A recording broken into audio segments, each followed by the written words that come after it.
Two. Hello.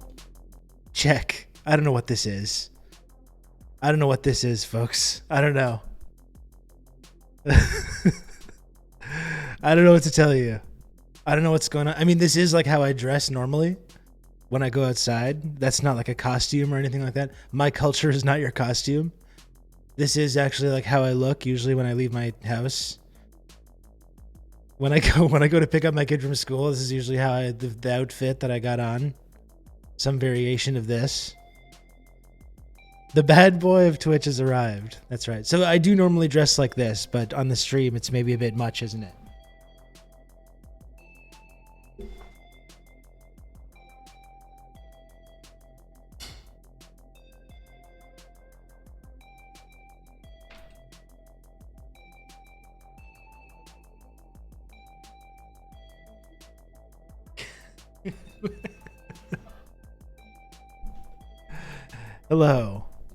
Hello. I missed an inside joke about beef. Oh boy.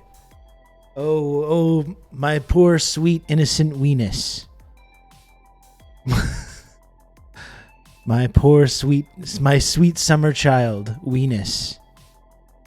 A pack of smokes left the stream running and never came back. Of course, I put them up the sleeve too. The classic bad boy maneuver. My sweet, sweet weenus. I was kind of being tongue-in-cheek. I know there was some trepidation. There was some trepidation in the community that I saw in the Discord about, no, don't do this, HTA. I'm not falling for this again. I don't want to hear it. I don't want to hear it or see it.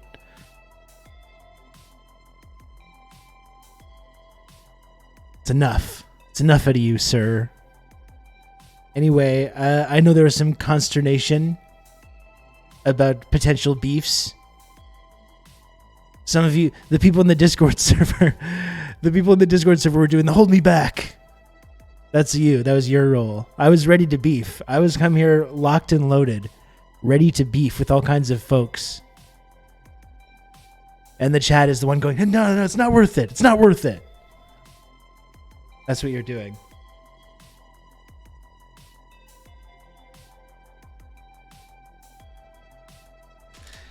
I mean, listen, to be honest, there is a beef. There is a new officially sanctioned TRRS beef. I was being a little tongue-in-cheek about the whole thing. I didn't want to do a whole big beef stream or whatever. I was more just kind of doing it as a joke. There is a new officially sanctioned TRRS beef. We don't need to name any names. We don't need to name any names about who's part of the beef and who's not, you know? We can call the subject of this beef, like, I don't know, we can call him like D. Burns. You know, I mean, that's probably too obvious. Let's say, let's call him Dylan B. Just to make it a little more, you know, less clear about all this. I tagged you in a tweet a few minutes ago. Did you see? No, I did not.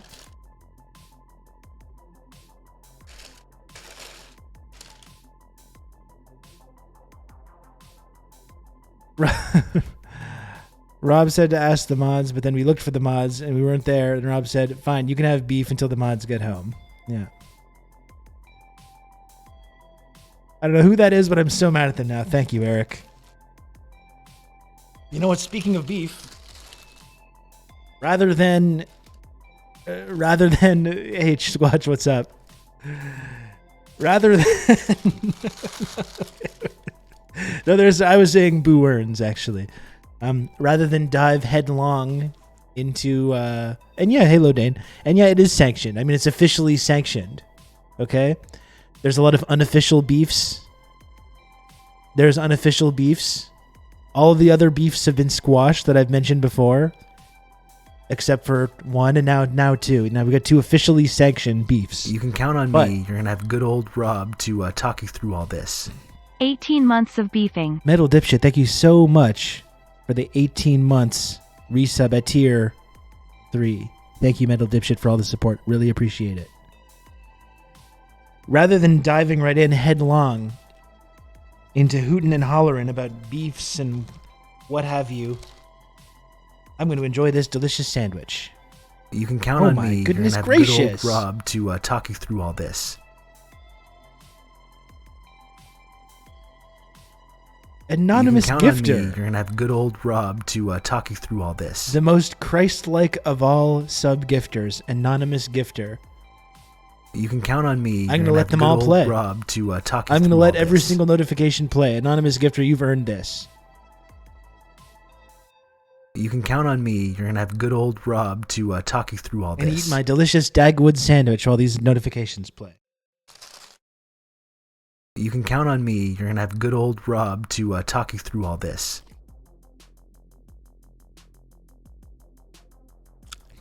You can count on me. You're gonna have good old Rob it's to good. talk you through all this. Beverage check. You can count on me. You're gonna have good old Rob to talk you through all this.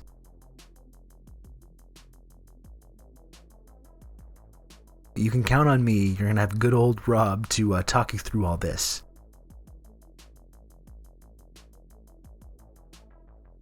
You can count on me. You're gonna have good old Rob to talk you through all this. What a start to the stream. You can count on me. You're gonna have good old Rob Buy it to quick, talk you of through all course. this.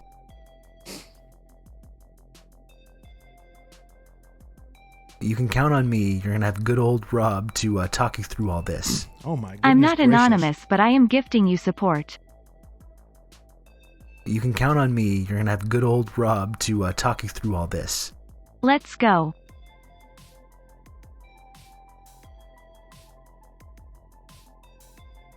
Love that Trump tweet. HTA.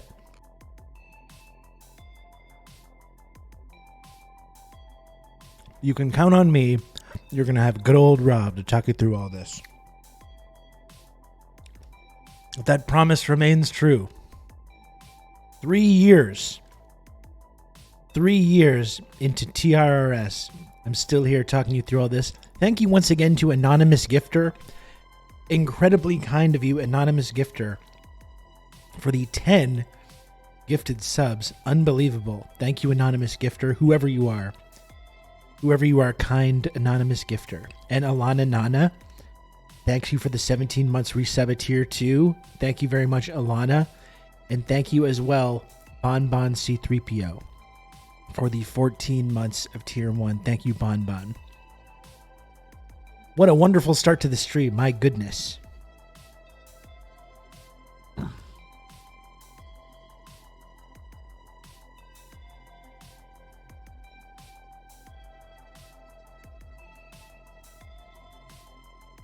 I'm just going to assume that Anonymous Gifter was Putin.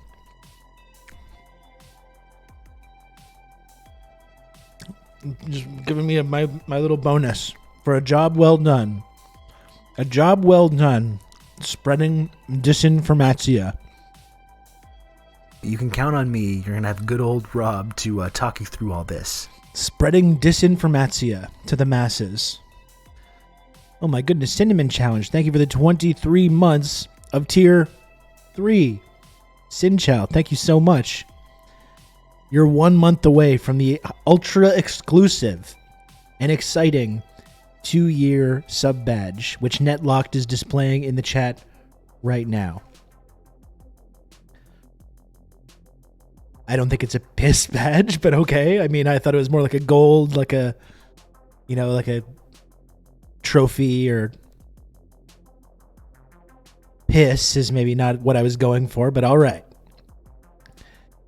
Tuning into TRRS, Common Rob W is what I like to call it. Gold is the color of excellence, not piss. That is very true. I'm always saying this.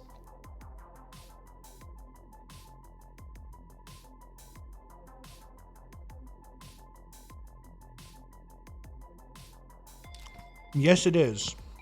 In honor of one of our very special valued community members, Pissed. And just open stream and got a dopamine hit from hearing good old Rob in real time instead of the recording.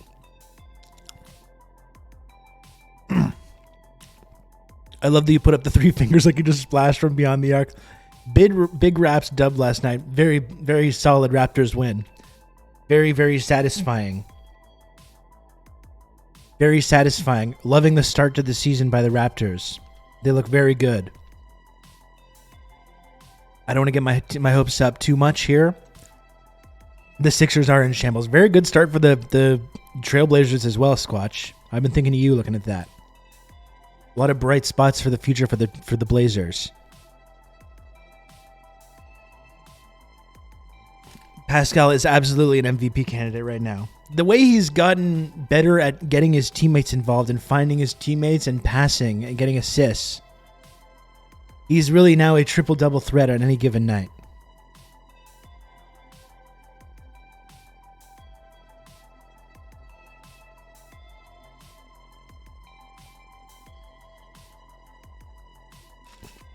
Awful game against Miami? Okay, that's unfortunate.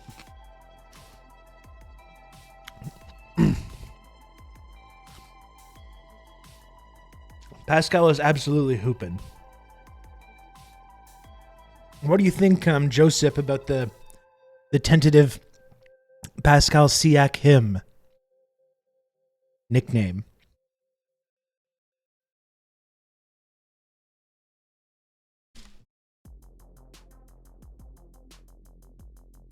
What do you think about that? Very solid start to the season. Very exciting stuff.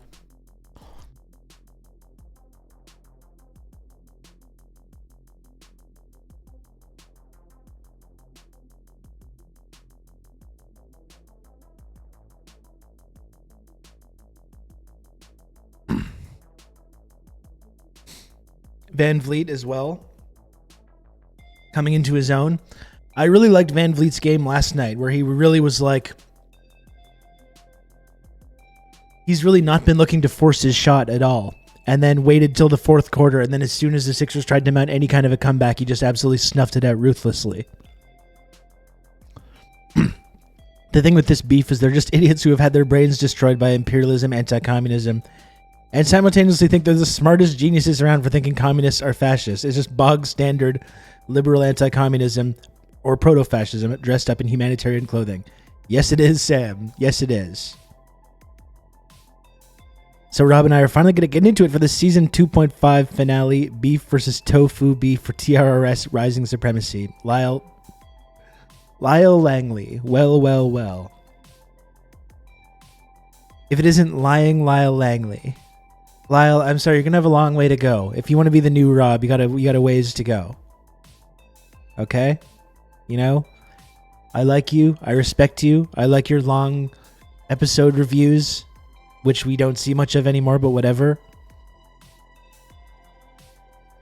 You can count on me. Let's not get crazy about being the new Rob, talk though. you through all this.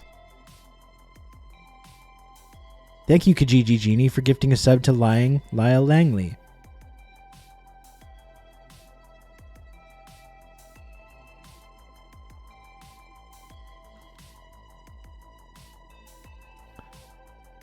If anyone should be the new Rob, it should be Lodane. That's right.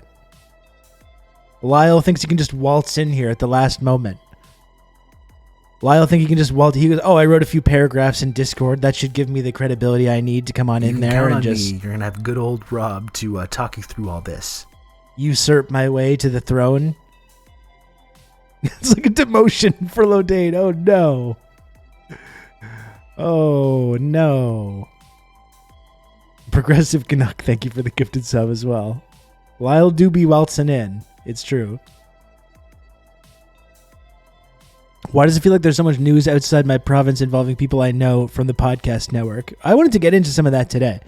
I know I promised beef, but like Sam was pointing out, I don't think it's that really worth it to get that into it. I mean, I'm not gonna go all day back and forth with pro-NATO leftists. You know, I'm just not.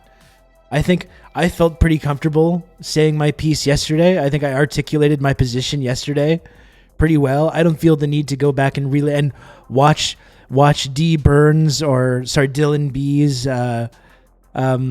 little segment that he did, watching my clips and talking about how I like Putin or whatever the fuck it was.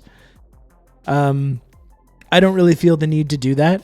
You already explained it every stream ever. I mean, it is true. After a certain point, you just have to like let people understand that some people just are not going to agree. I just think it's funny though that no, that's the way that you say, you know, when you don't want to do something, but then you do. The whole conversation yesterday, and I know maybe I got a little heated. Maybe I was being a bit of an asshole. I don't know. It's possible. But that whole conversation yesterday began by me just simply saying, let's not pretend that the Russia-Ukraine conflict is this like black and white, good versus evil thing where there's a bad guy and there's a good guy, and that the U.S. are just doing the right thing for once. They're just on the side of the good guy for once, even though we don't agree. The whole conversation yesterday, that all started just from me saying, let's please just acknowledge that we played a role in provoking this conflict and fanning the flames of this conflict. That was literally it. That's been this whole time. That's been my whole point. Let's not pretend that we're completely blameless in this situation. Now, is that so bad? Is that so wrong, folks? Is this something that we need to have this big back and forth beef stream drama over? I don't think so. I think it's a pretty if you look at the global south, that's what the entire global south believes. You know, most of the world population, they all recognize that NATO and the West played a role in this conflict. Of course we did. Come on. That's my basic point, okay? Not that I think Putin is good. Not that I think Ukrainian civilians being killed in a war is good, and I like that, and I think it's epic when that happens. I don't think that. You can count on me. I do not. You're going to have good old Rob to talk you through all this. Nice glasses, too bad they are full of lies. Thank you, Took a Lizard, for the 8 months of Tier 1.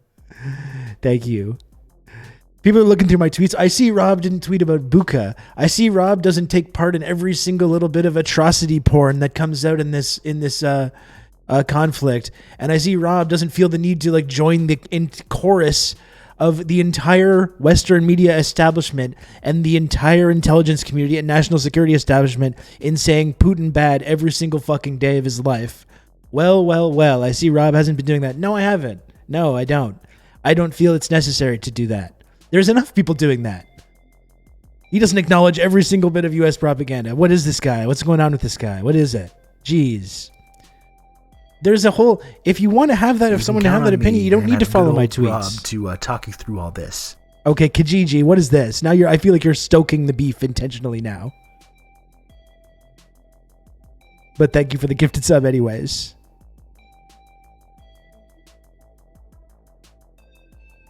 That's been my whole basic point since February, since before this started, because when did we start really talking about this a lot? Like December, January? That's been my whole basic point. Let's not pretend that we're totally blameless in this situation. That's the big controversial point, that we've got to do these back and forth dunks and the online common Russo L's or whatever the fuck people want to do. That's it. That's the whole point. We're not blameless in this. We played a role in this. And when people are saying shit like, well, of course I don't support imperialism. I don't support the U.S. government and the national security state. It's just that they're right this one time. And I say, no, they're not. These are not good people. We haven't been pumping arms into Ukraine and training these fascist militias because we're nice guys.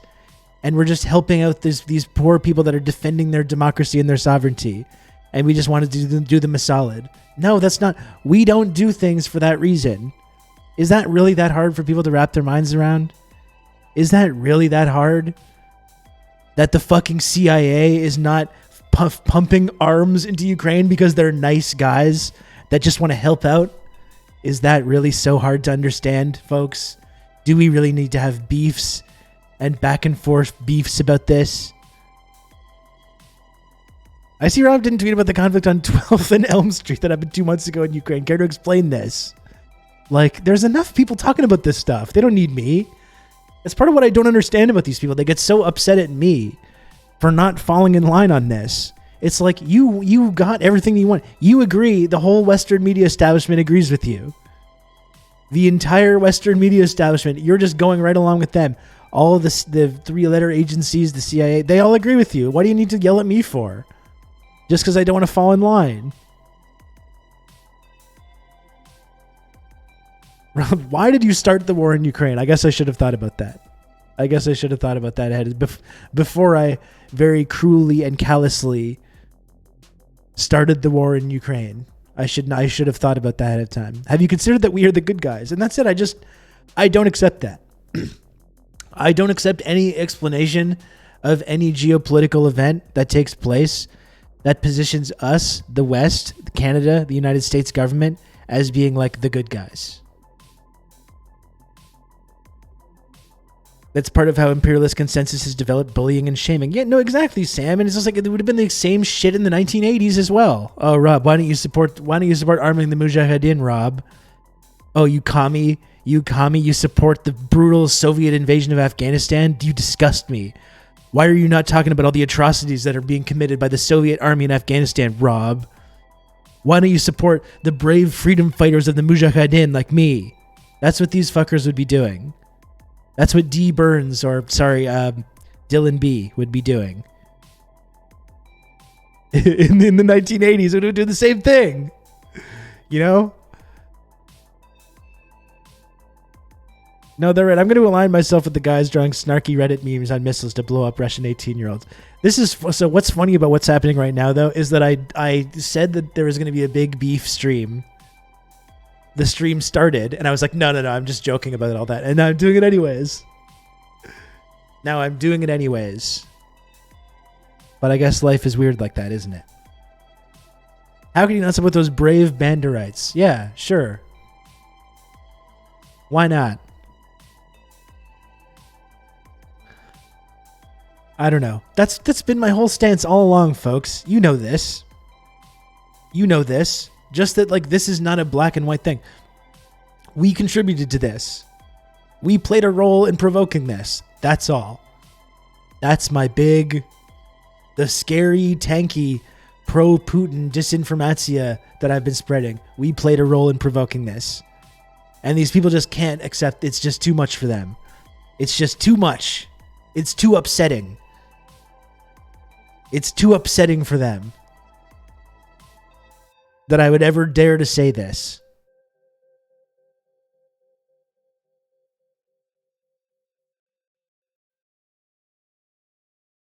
The Western intelligence minds that set up Saddam Hussein saying they didn't care about his war with Iran.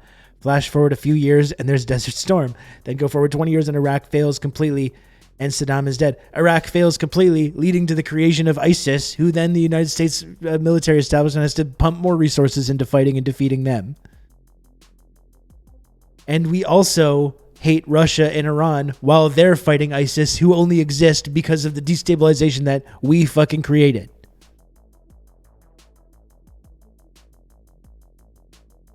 And not even that they didn't care about his war with Iran. Let's be clear here. Not even because they didn't care about Saddam's war with Iran. They fucking put Saddam in place in the first place because he was carrying out anti-communist purges in Iraq in the 80s. They gave him the fucking gas that he used to gas the Kurds, which they used as pretext for a later invasion that killed 1 million people. How many fucking times do we have to go through this? This is what I keep asking. How many times do we have to go through the exact same story? And these people are still so scandalized by my stance on this. It's so funny to me. They're just so scandalized. James, I'm going to talk about Duncan today. I'm not spending all day fucking talking about this again. I'm not going to. Anyway, chin chin, folks. I'm hooting and hollering already again.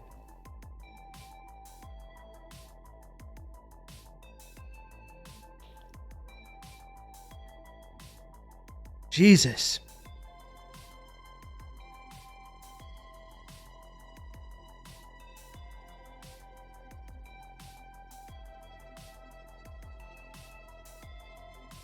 And then they'll be like, of course, these tankies always bring up the past like it's always relevant. It's yes, thank you. You're welcome. Yeah, Eric, we're going to talk about this. I want to address the beef first. Jesus Christ. I specifically said I was not going to do this, and here I am doing the exact same thing that I didn't want to do. But and they're like, this guy's just incapable of having a belief other than like U.S. bad. And anytime anyone challenges this idea that it's not the U.S. happens to be good in this situation, this man just fucking loses his mind. And it's like, yeah, the reason I believe that the U.S. is bad, first and foremost, when it comes to these geopolitical conflicts, is only because of every single event in history previous to this where that has been the case. I think you'll find Canada also bad. Well, that's often because Canada is just the lapdog of the U.S. Foreign policy establishment, or at least the good cop of the U.S. foreign policy, the U.S.-led foreign policy establishment. Yeah, it's only because every single fucking time when this exact situation has happened previously, that's been the result. Yeah, that's why I continue to think that today. Is that fucking crazy?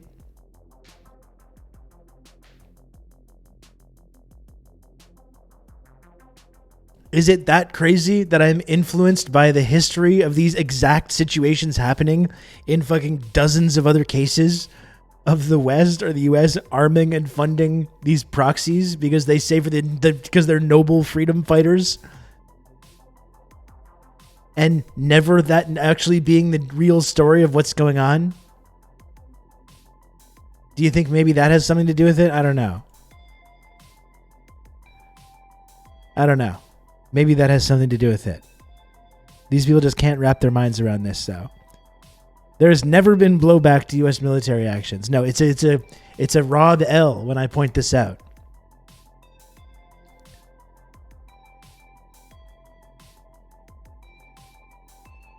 See, Chad, the benefit of Rob changing his title to Beef Update is that he can easily change it to Beef Cake when he's done to just flex for subs. I was planning on doing that. Rob not standing with the Muad'Dib's jihad against the Padishah Emperor is raising many eyebrows. I mean, obviously the Padishah Emperor was very corrupt. And they did, listen, the Padishah Emperor made some very serious mistakes backing the Harkonnens in their brutal subjugation of the Fremen and their horrible treatment of the Atreides family.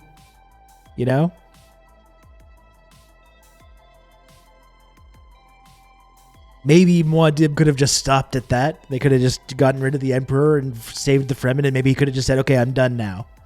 That would be my criticism. He could have just been like, okay, I'm good now. The Emperor's gone.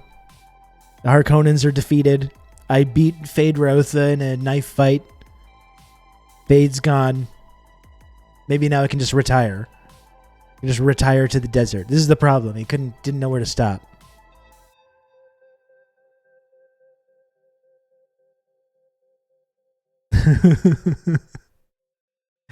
Isn't there a whole saying about not repeating history or something? I could be wrong here, but I swear I've heard that somewhere. I just can't put my finger on it. Same, old Dutch. Same. Me referencing these like very recent historical realities is just a bridge too far for some of these fine folks.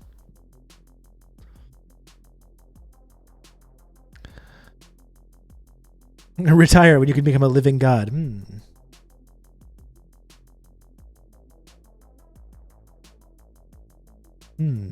Maybe there's something to that.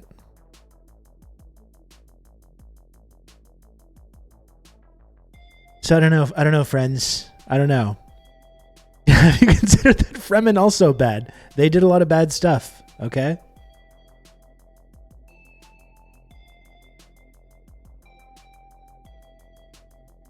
Well, I can't remember all the planets. Neither... Fuck. Was it neither Arrakis or neither Harkonnen Prime? Shit. Nor... I can't remember the home planets. What was the home planet of House Atreides? Gaidi Prime.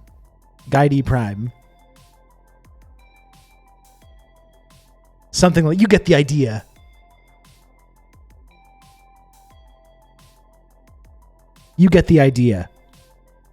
No, I know that. I know Guide Prime is the Harkonnens. I'm trying to remember what the Caladan. There we go. Now it's too late to do the joke though. Now.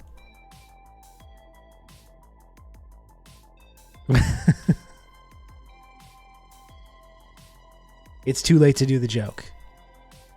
I'm actually rereading the second book right now. I'm in love with the novel series by Herbert. I love the original.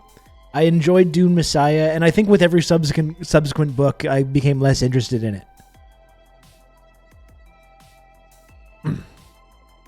Anywho. That was my basic point. That whole thing yesterday, the whole beef that we're talking about, it all started with me just trying to get people to acknowledge, when it comes to Ukraine and Russia, get people to acknowledge just the basic reality that we contributed to the conflict. That's all. That is all. We contributed to it. That's my big, scary, Putin-loving stance. And if people can't see that, then I just don't know what to fucking tell you. I don't know what to tell you.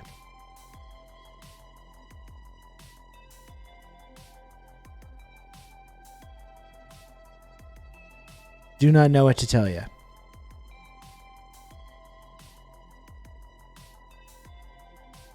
Where's our guy here? Let me just find one guy. I got one guy.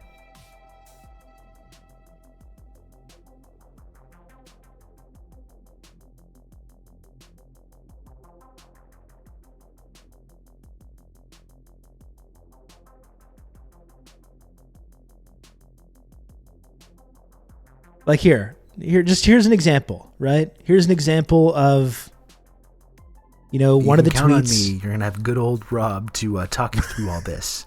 Rob hates Ukrainian. Thank you, Bolden. Thank you. Here's an example of one of the tweets from one of these guys that I'm beefing with. One of these pro-NATO leftists that I'm beefing with.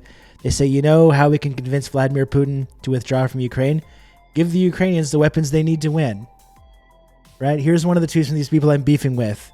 This is from... Oh, wait, no, sorry. Sorry, folks. Sorry about that. That's from Mike Pompeo, the former head of the CIA. Sorry, my mistake. I thought it was one of the people that I'm beefing with. I guess I'm beefing with Mike Pompeo as well. I guess their opinions just totally align with the former head of the CIA and the former head of the United States State Department. But don't worry, according to these people, count on me. You're this gonna have one good old time, Rob to, Mike Pompeo is being good. TRRS Sankara. Bolden, thank you again for the 14 months of Tier 1. And thanks Big Tex. Big Tex Jackson gets the big 6 months. 6 months resub at Tier 2.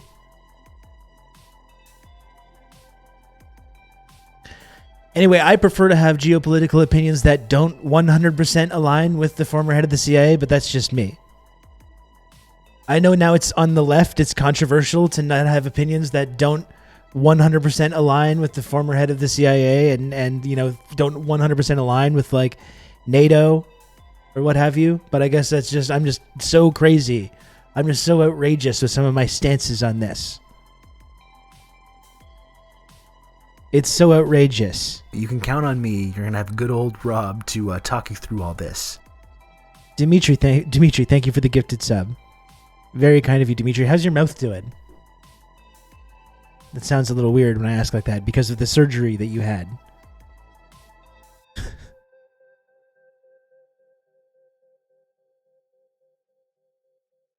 I don't know much about blowback, but I know that America keeps getting its back blown out by groups it funded in the past. It does happen pretty often, yeah. It does. It does happen pretty often.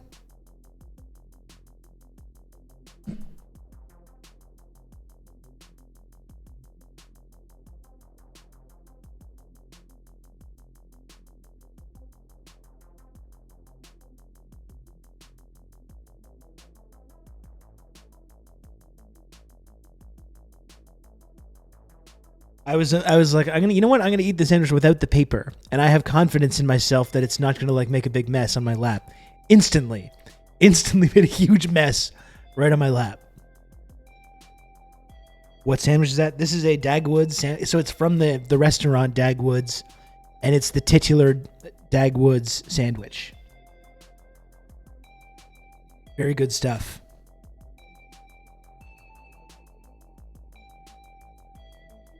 The mere suggestion of diplomacy as an option in the chat yesterday was immediately met with, you can't negotiate with an axe murderer. True. You know what, though? Check this out. Look at this. You know, sometimes I have to start reevaluating these things. When I see the kind of dangerous tankies, dangerous anti-imperialist conspiracy theorists, what they're saying about this, really scary stuff.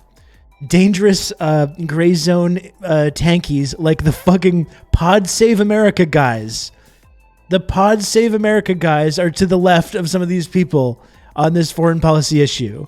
These dangerous Putin-loving propagandists, the Pod Johns. You make the right point that what Biden's saying is, I won't negotiate around the settlement that Ukraine has to accept without them.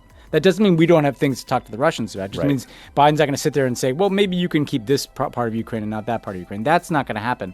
But to your point, if you don't create any space for kind of debate in the center here around this policy, you know where all the concerns about the war are going to go? They're going to go to where Kevin McCarthy took it, right? Totally. Which is like, hey, I'm getting uncomfortable here. There's nuclear threats. Let's cut off the Ukrainians, right? It's a lot of money. So, Yep. to some of you, like some of the Ukraine stands on Twitter or whatever, who like just pile on this stuff. Do you believe this shit? You might These be tankies. creating the outcome you don't want, because by punishing anybody who says let's have diplomacy, the only alternative to your position, dangerous, is where Kevin McCarthy's going, which is like, hey, let's cut these. Where Tucker Carlson is, basically. Or where Elon Musk. I mean, there's clearly a void of. There's a void of and like discussion. Elon Musk is Unbelievable filling it. Like guy disinformatia. David Sachs, some like idiot tech investor, right-wing goober is filling it. It's like, why don't we have the CPC, the Congress, the progressive in the House fill it, or at least try. Well, that would be a very healthy place to fill it. Yeah, that'd be unbelievable. Can you believe these dangerous Putin-loving radicals at the anti-imperialist conspiracy theory rag, Pod Save America? The people arguing with me about this are so fucking have had their brains melted so much by Western propaganda that they make fucking the Pod Johns look like goddamn Che Guevara.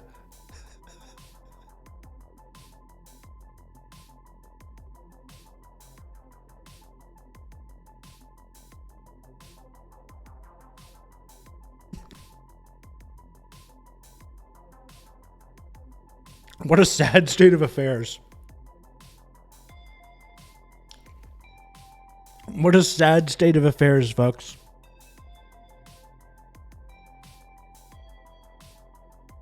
It's really not good.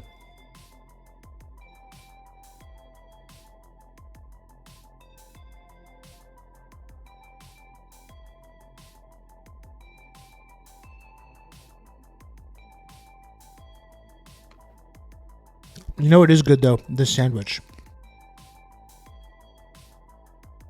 It's very good.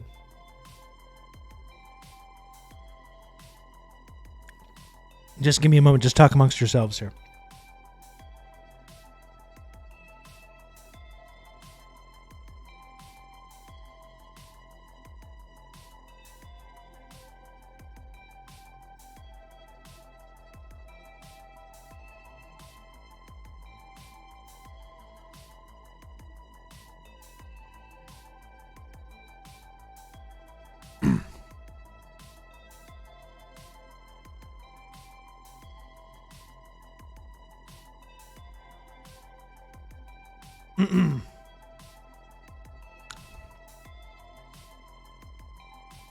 Whoops.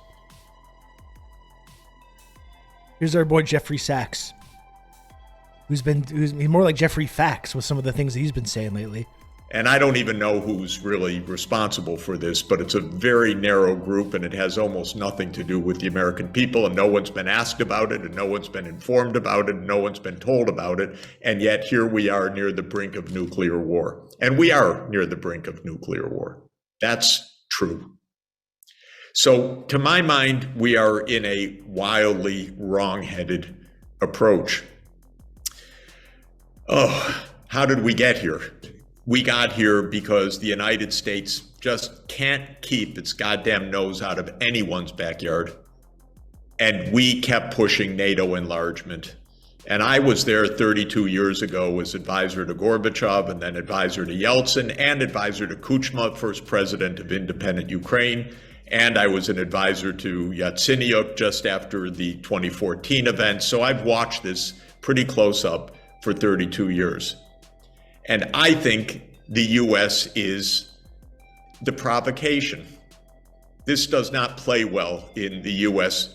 media. In fact, no it shit. doesn't play Or at on all. Twitch. I can't get an op-ed published in the U.S. media. They're not interested. No, they're They not. don't want to have any debate at all. And we continue NATO expansion.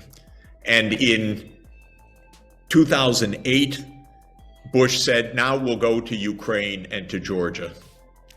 And to my mind, this was just absolutely the most provocative thing we could do.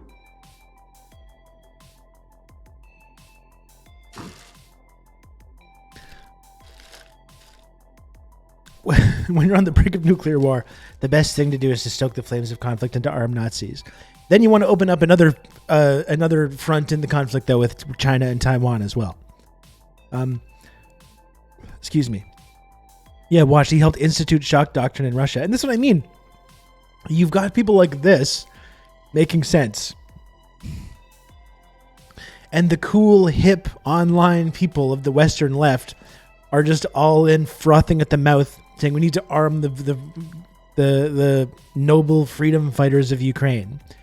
And again, you're making the Podjons and Jeffrey Sachs look like fucking, these like anti-imperialist ideologues, It's fucking ridiculous.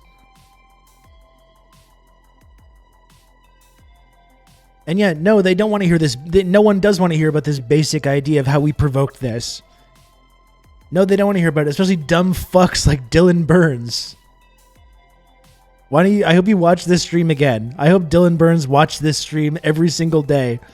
So maybe even one person that happens to be lurking in his chat might be exposed to a slightly different idea rather than this fucking relentless, brain dead, NATO good, America good, nonstop stream of horseshit fucking propaganda.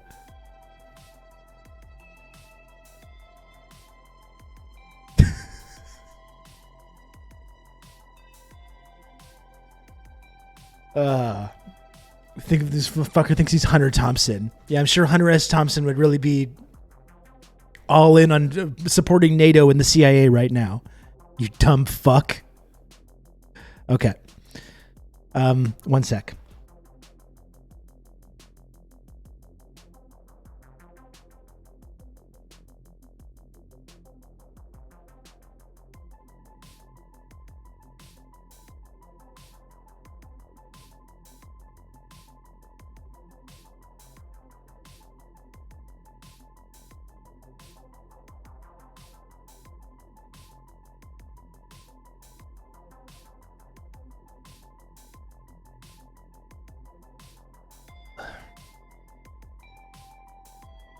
Okay. All right. Well, that's the end of that. That's the end of the beef update. I said I wasn't going to spend all day on this. It's been 45 minutes. I think we're good. I can't continue to have these exact same conversations every single day. The Twitch proxy war collaborator. There we go. Fucking grim. What a grim spectacle that is.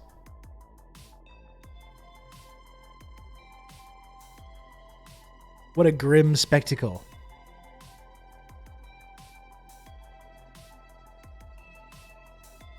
A proxy beef correspondent.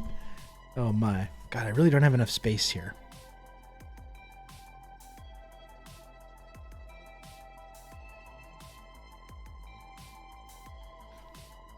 Ah. Good stuff. This is the beef zone, folks. I'm sorry, I can't be held responsible.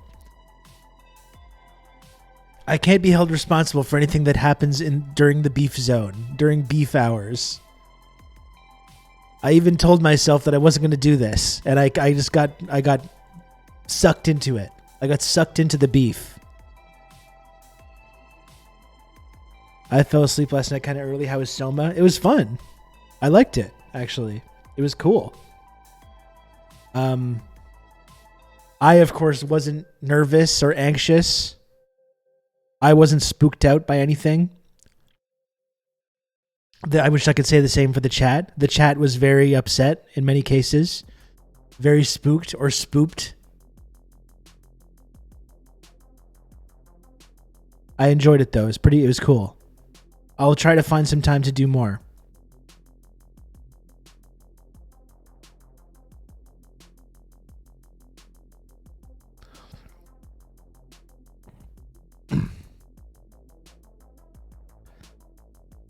Oh, King Uendo's got the 2-year badge too. I really like that 2-year badge. Lodane, are you still here? Is Lodane still here? Lodane, if you're still here, what do you think of the 2-year badge?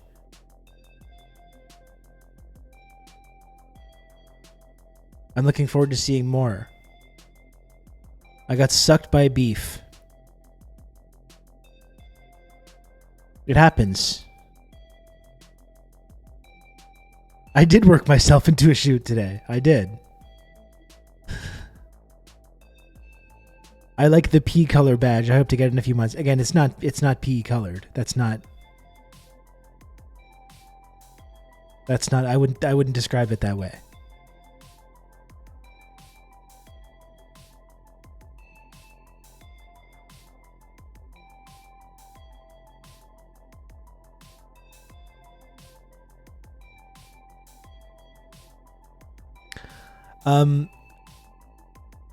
And Old Dutch, we're going to get to it soon. I'm just taking a little breather, little palate cleanser, and I will be talking about what's been going on with Edmonton and certain friends of the stream and certain statues.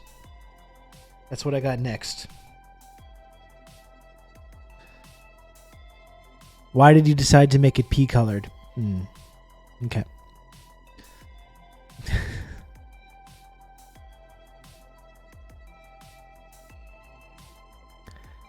It's yellow for Ukraine. That's right. That's absolutely correct.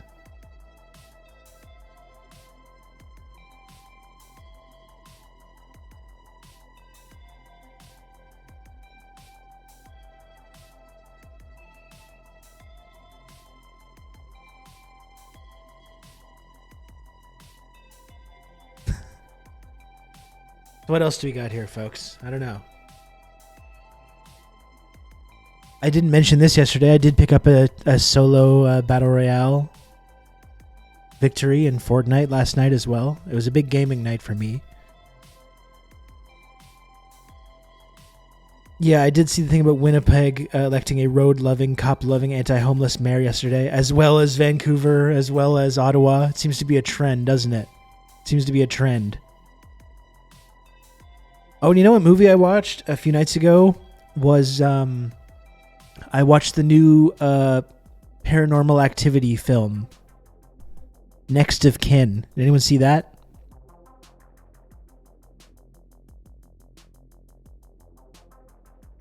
Big W, Rob. One day you'll be as swole as me off that residual Fortnite energy. One of these days. If I actually worked out in any way, I would be pretty big. But I'm cultivating a lot of mass, and I just haven't sculpted it yet. Can't say it's on my list. I gotta say, like the first Paranormal Activity film, I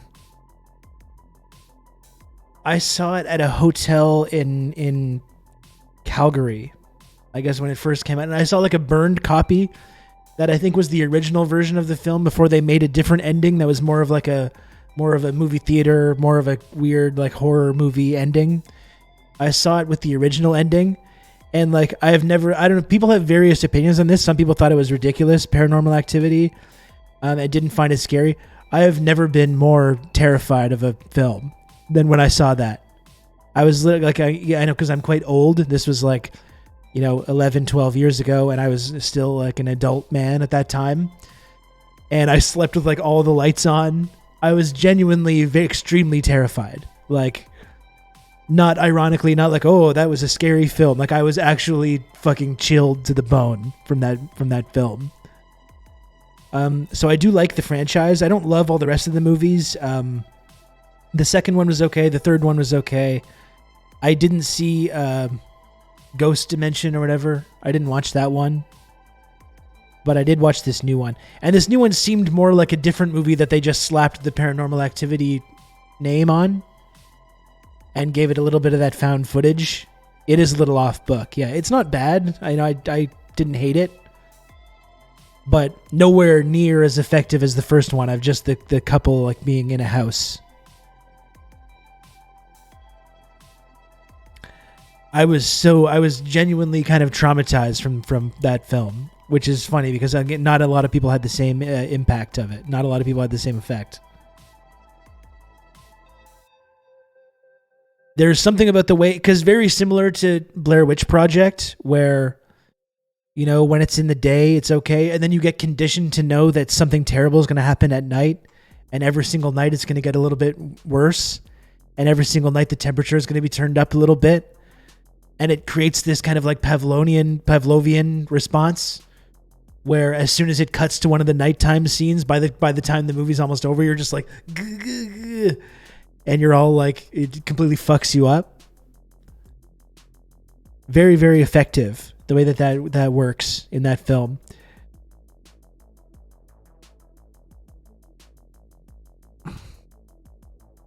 I don't remember what happened at the end of that, like the original Paranormal Activity. In the movie theater, because I think Spielberg made him change the ending. I and my roommates at the time had the exact response he described to the letter. I was horrified. I was genuinely very fucked up over it. Like, not at all messing around. So I'm happy to hear that other people had the same impact, so I don't feel so like foolish over it. Yeah, Spielberg got involved, and who I think had the same impact as well on him. He has this story about how he thought the tape was haunted or something like that. And he gave it a more like studio-friendly ending that left the door open for a franchise, and it's more of like a spooky ghost monster thing. In the one, 4 adults went to bed with all the lights on. But in the original one that I saw, this is spoiler alert for Paranormal Activity if you've never seen it. It's like 12 years old. If you really don't want to be spoiled, you can mute me for like 30 seconds.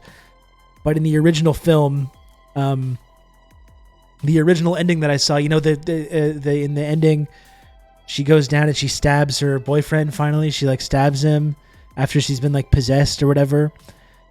And then in the studio ending, she like carries him up the stairs and like throws the body at the camera and goes like, "Bleh," and does like a spooky jump scare face, and it's a little bit silly. But in the original ending that I saw, big man, no emotion Eric, that's what they call him. He just doesn't care. He doesn't give a shit, this guy. Unbelievable. You know what scares me? Insurance companies. Oh, sorry, you were being scared over this movie. Well, guess what? I get scared about poverty. That's Eric.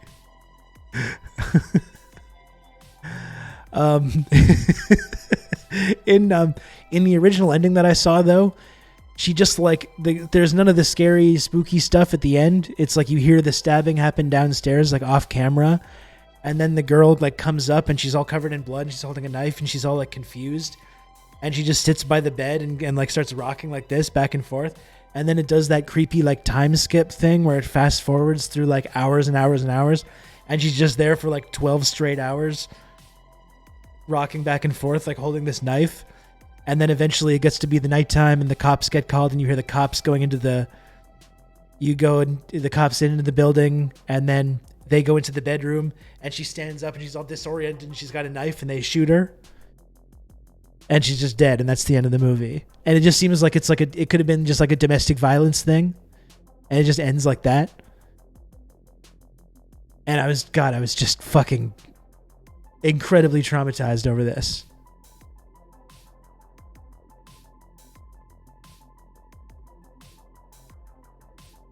I thought you're just sitting on the outdoor swing at the end, and it's so scary. That part is very scary when he goes outside and finds her out there.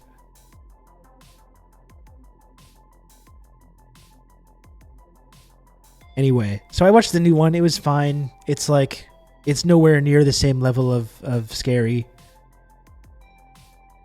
It leans a lot on like the creepy Amish people trope. And there's all kinds of stuff. Like I said, it just seems like another movie that they slapped the Paranormal Activity name on top of to make a few bucks. Probably worth watching though, because it is spooky season. It is spooky season. So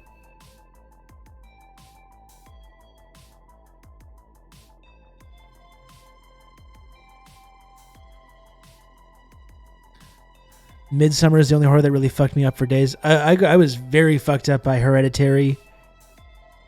Hereditary really fucked me up a lot.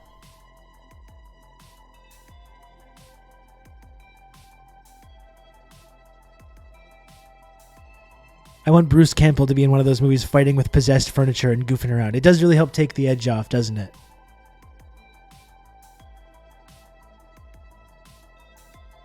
What's Venom being for Halloween? He's being Mr. Hyde.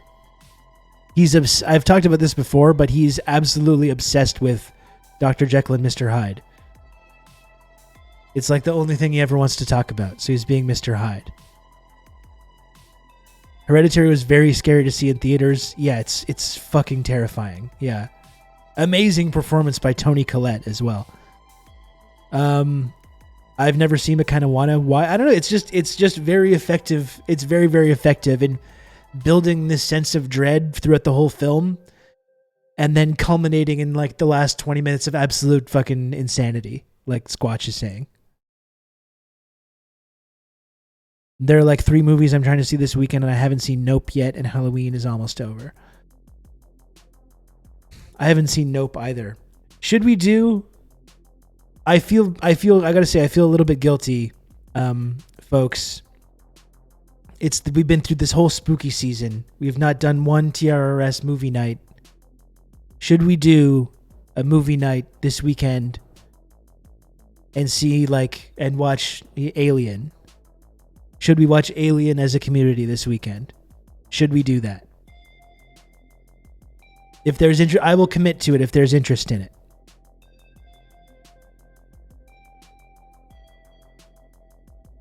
I will commit to an Alien viewing if there's interest in it.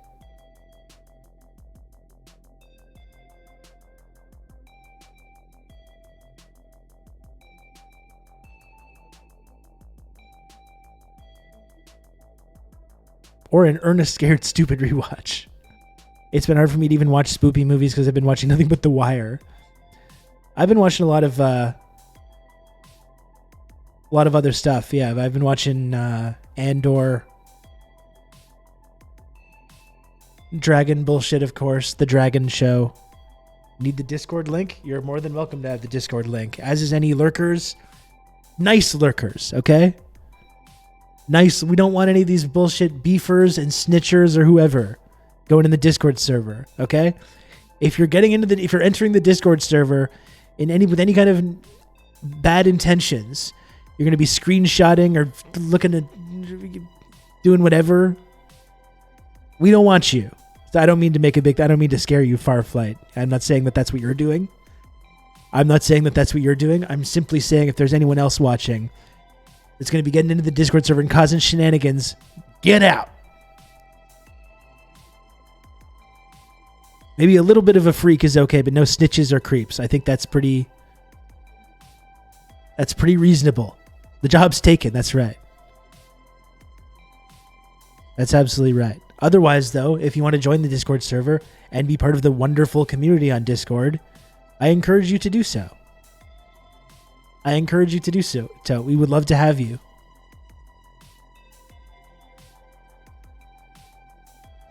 It's a shenanigan-free zone. That's right. No tomfoolery either. No tomfoolery, no shenanigans. Consarn it.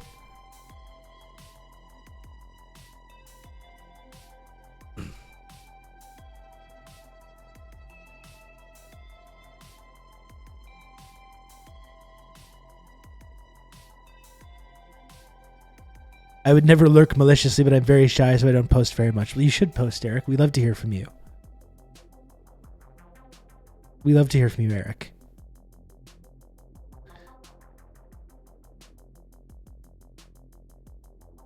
Except when you step out of line, and then pow! I hit my fist into my hand like that. If you join the Discord now, you'll be just in time for the last 20 days of our 30 Days of Sweeties Yoga Challenge thread in the fitness channel, which I'm also... Everyone knows that I've been participating in that very actively as well. I'm often engaging with that also. Everyone knows this about me.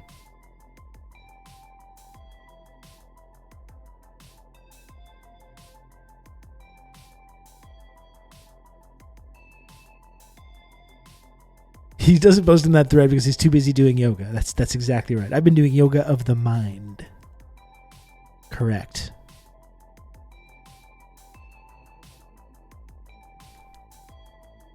Okay, so how about this?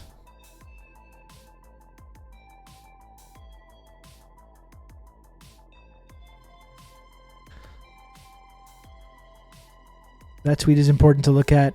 Let's start here, though. Let's start here. This is important. This is an important story, okay?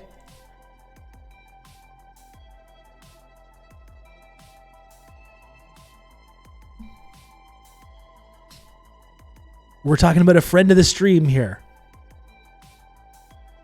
We're talking about a friend of the stream, a friend of the podcast network, Duncan Kinney.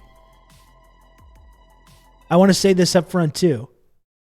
Duncan Kinney is a great guy and an even better journalist. I want to get this out of the way right away, okay? Duncan Kinney's a fucking great journalist. And what is happening right now with Duncan Kinney, it should be alarming everyone. And unfortunately, the fucking ghouls in our media establishment, rather than being incredibly alarmed by this story, are fucking end zone dancing over it like a bunch of fucking losers who should be purged immediately.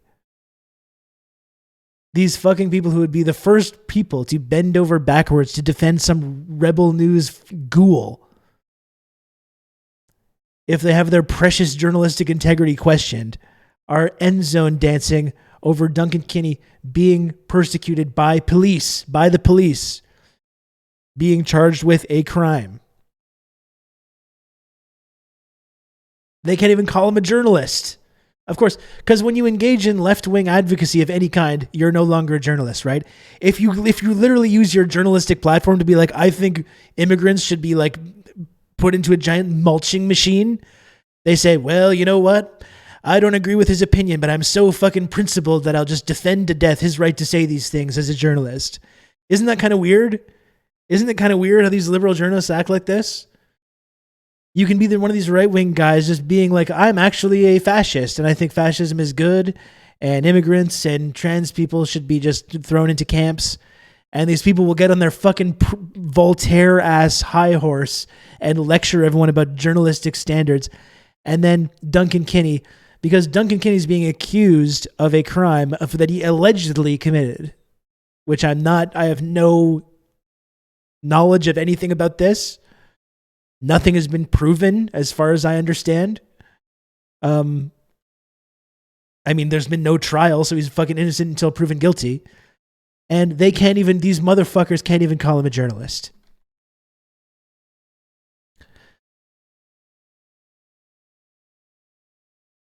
No, this is what I mean, Eric. All these people line up to go to bat for people at the Rebel, but Duncan was mean to the cops, so he's an activist. We mean he's mean to the cops.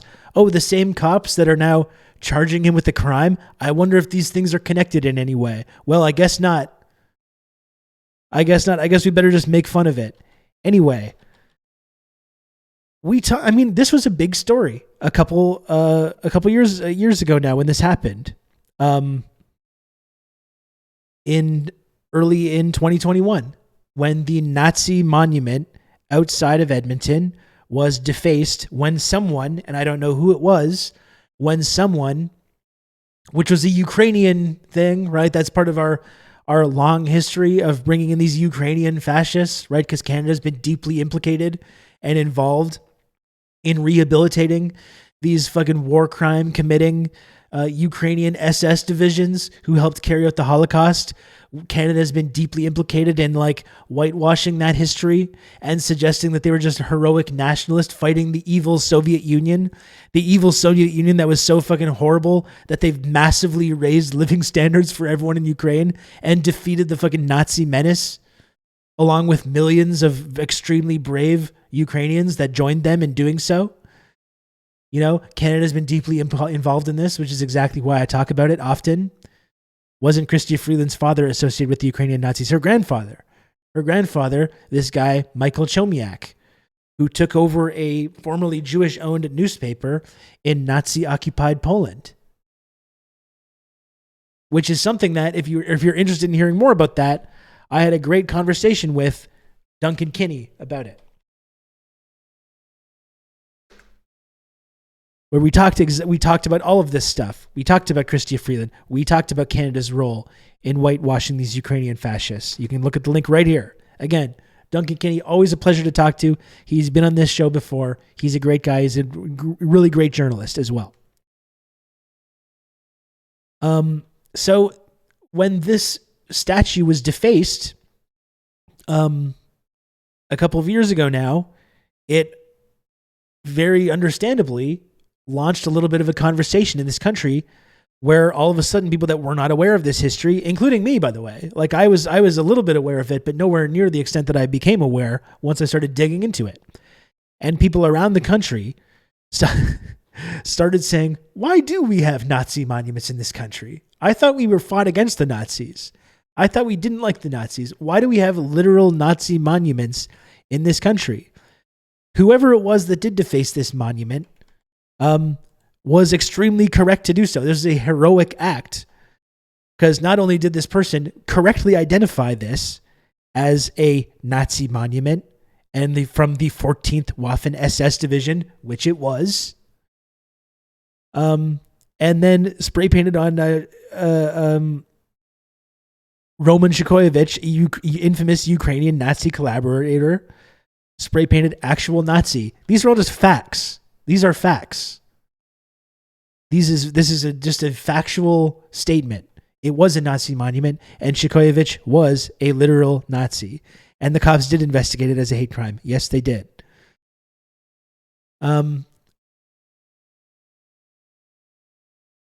So not only did this person, whoever did this vandalism, not only did they accurately describe these monuments, but they started a very important discussion in this country about just why we do have these fascist monuments. Why do we have these monuments to Ukrainian Nazi SS regiments? Not a lot of people are aware of it. And whatever this news story helped raise awareness of this reality. Yeah, I'm glad Steve Bandera is considered a real journalist despite denying his Nazi grandpa's crimes. Now he's made a producer. You can count on me. You're going to have good old Rob to talk you through all this. Is Kanye West welcome on this stream? Thank you, really chill guy. 23 months of tier 1. You almost the elusive 2-year badge from really chill guy as well. And no, absolutely not. Absolutely not. I know it would be good for my clout to bring EA on here, but it's not going to happen.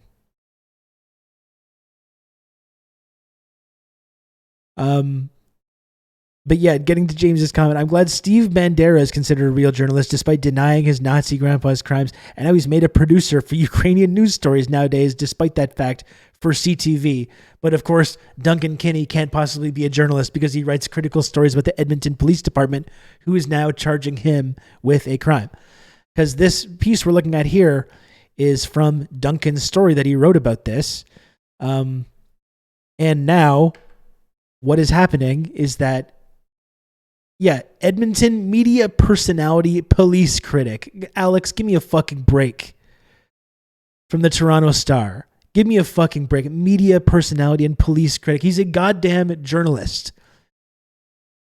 Duncan Kinney's a better journalist than the vast majority of dead-eyed freaks in the journalistic establishment in this country. Just bending over backwards to just not say journalist. No, he's a media personality and police critic. Wrote a story last year about a statue that had been vandalized with red paint. Police now allege he did the vandalizing. So Duncan, who writes critical stories about the fucking brutal, monstrous Edmonton Police Department, who is a regular thorn in their side, exposing the rampant corruption, the violence that regularly comes from this police department.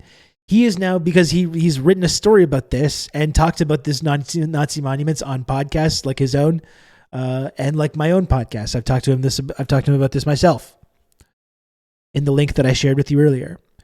So now the Edmonton police, who Duncan Kinney is often commenting on and exposing, is charging him with this crime and saying that he is the one that defaced this monument. And look at this absolutely shameful, disgusting reaction from people in our media establishment. Like this motherfucker, Chris Selly. No one just all jumping to all immediately presuming guilt, right? None of this like guilty till proven or innocent till proven guilty business. No effort to suggest there's possibly a link between his coverage of the police and the fact that he's being charged with a crime now by this very same police department. They're all joking around about it and memeing about it. And again, all of these people are the first people to bend over backwards and ensure that these rebel media fucking losers have their journalistic integrity respected. And they're fucking memeing over Duncan Kinney being charged by the police with this crime. Well, honestly, who among us hasn't done a crime to have something to cover on a slow news day? Also, no engagement with the actual reality of what happened in this incident. No engagement of the actual monument itself. He just did a crime. Like he fucking snatched someone's purse or something and then wrote about it. Yeah, and then when a cop murders someone, an alleged shooting incident involving a law enforcement officer alleged to have allegedly occurred. Like, give me a fucking break, these people.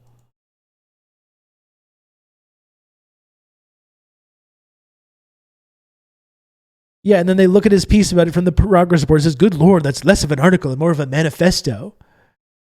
Like these absolute ghouls and losers. You know, I was saying yesterday that people, like pretty much 99% of the entire Canadian media establishment needs to be purged immediately. They will make good laborers one day, is what I'm saying. Again, all of these people just bend over backwards to protect the journalistic integrity of these like lying demagogues in right-wing media.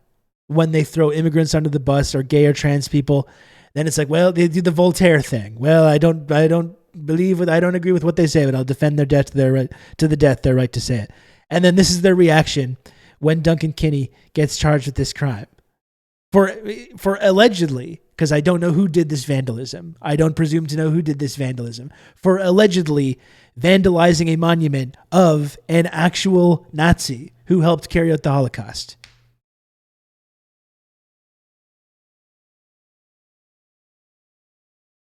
Why do we still care about Voltaire? I think because it gives fucking losers like this the coverage that they need to support right-wing freaks that they like to go to get beers with or whatever. That's why.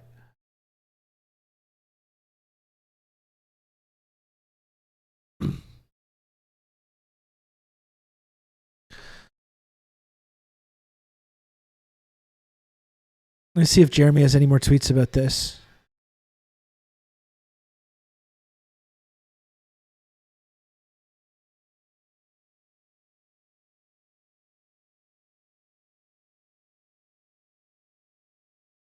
Brian Pacifume.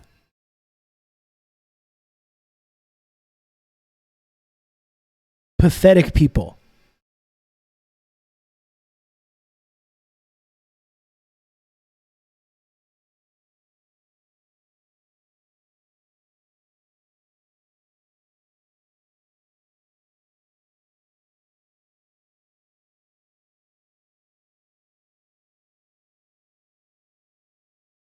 Proud Gora from Brampton. That is kind of weird. I hope after Duncan gets his name cleared, he sues every Cutket.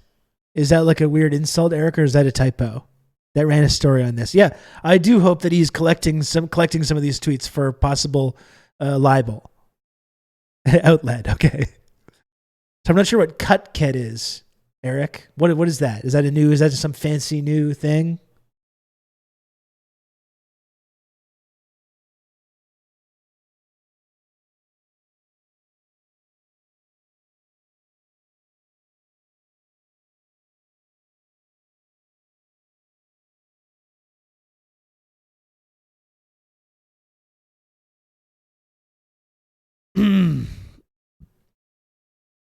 Just looking at Jeremy's tweets here, see if there's anything more about this.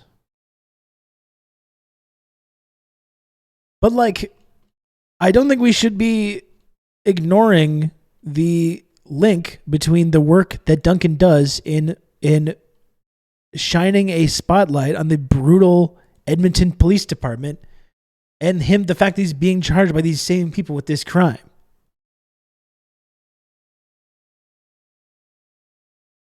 Like, and none of these fucking journalists, none of these journalists who can't even bother to try and defend this guy or even call Duncan a journalist, none of them can make that connection and say, hey, maybe there's something kind of sinister here going on.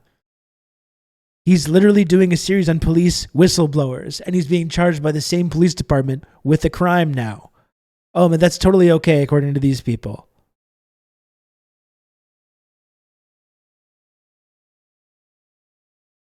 No, this all seems on the up and up. Yeah.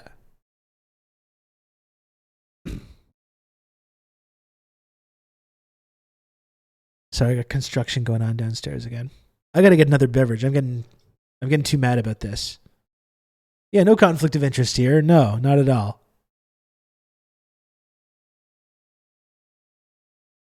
I don't even know if I have more to say about this. I just I wanted to make sure that everyone's aware of this story because this is kind of a very local Canadian thing.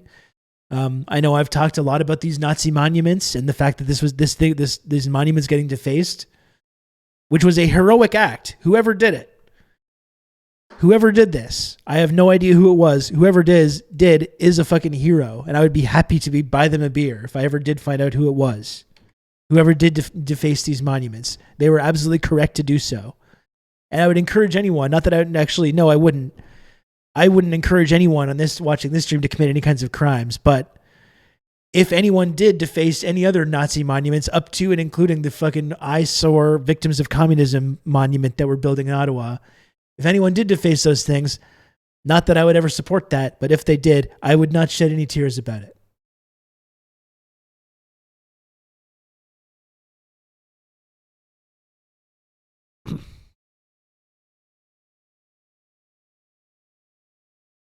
Here's Stephen Magusiak. Edmonton's police commission is in chaos after letter claiming police are investigating a journalist. Magusiak, also a great guy and a good journalist. Experts say conduct of Edmonton's police commission is strange and raises many troubling questions.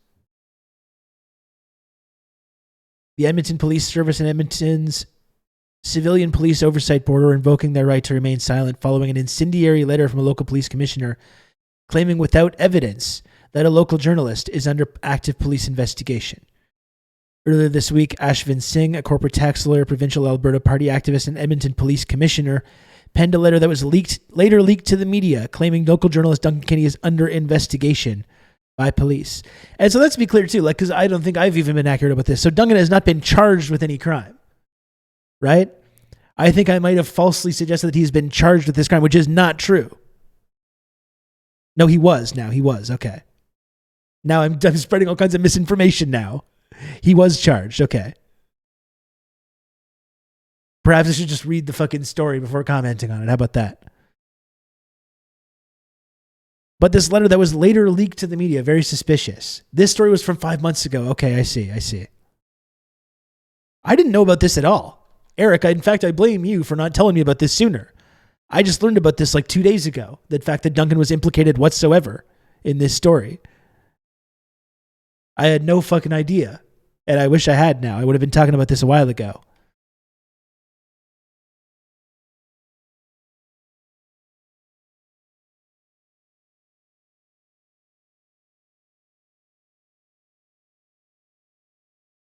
Without providing specific details, Singh's letter accuses Stevenson of interfering in an active police investigation. It has been indicated to me that one of your counselors and Stevenson has attempted on numerous occasions to actively influence an investigation of one of her close contacts, Duncan Kinney. She has not only contacted the chief, but counseled to the chief to attempt to accelerate the outcome or otherwise influence the outcome of that investigation. And again, when you look into the high quality journalism that Duncan has been doing,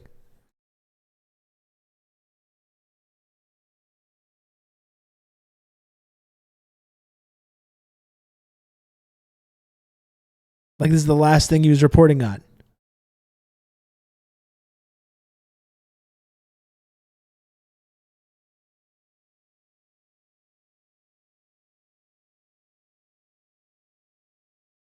Like this is someone who actually does journalism, journalism when you hold powerful people to account and you hold a spotlight onto things that people don't want you to see, actual fucking journalism, which no one does in this country. These bootlicking cowards in the Canadian military, the Canadian journalism establishment that literally go to just security conferences with their little pen and their little paper and take notes about what their bosses in the security establishment say. And then they just write up those things in a little press release in their precious little newspapers. Those people, while Duncan's doing actual journalism. A nonverbal autistic teen who was playing by himself at a playground was arrested by the St. Albert RCMP because he couldn't tell the officers his name. Like, this is the work that Duncan's doing. And now these same people are going after him. And these people don't find that weird at all.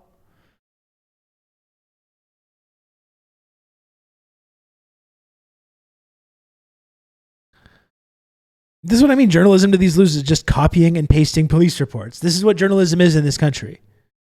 Not just police reports, but then when it comes to like geopolitics, foreign policy, it's literally just going to these like security conferences and hearing people in CSIS or whatever other arm of the Canadian security state give their little presentations, and they write down little bullet points about their presentations, and then they go and write it up in the newspaper, and that's it.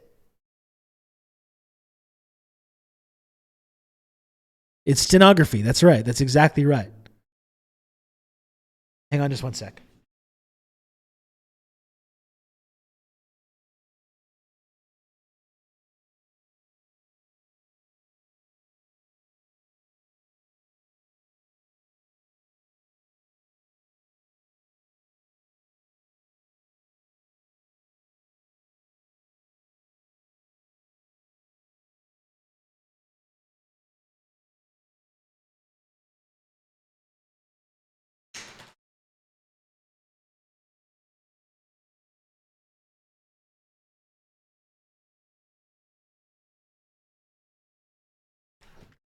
Very thirsty, folks.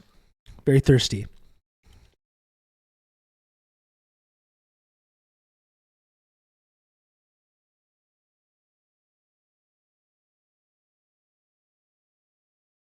All that beef. All that beef making me very thirsty.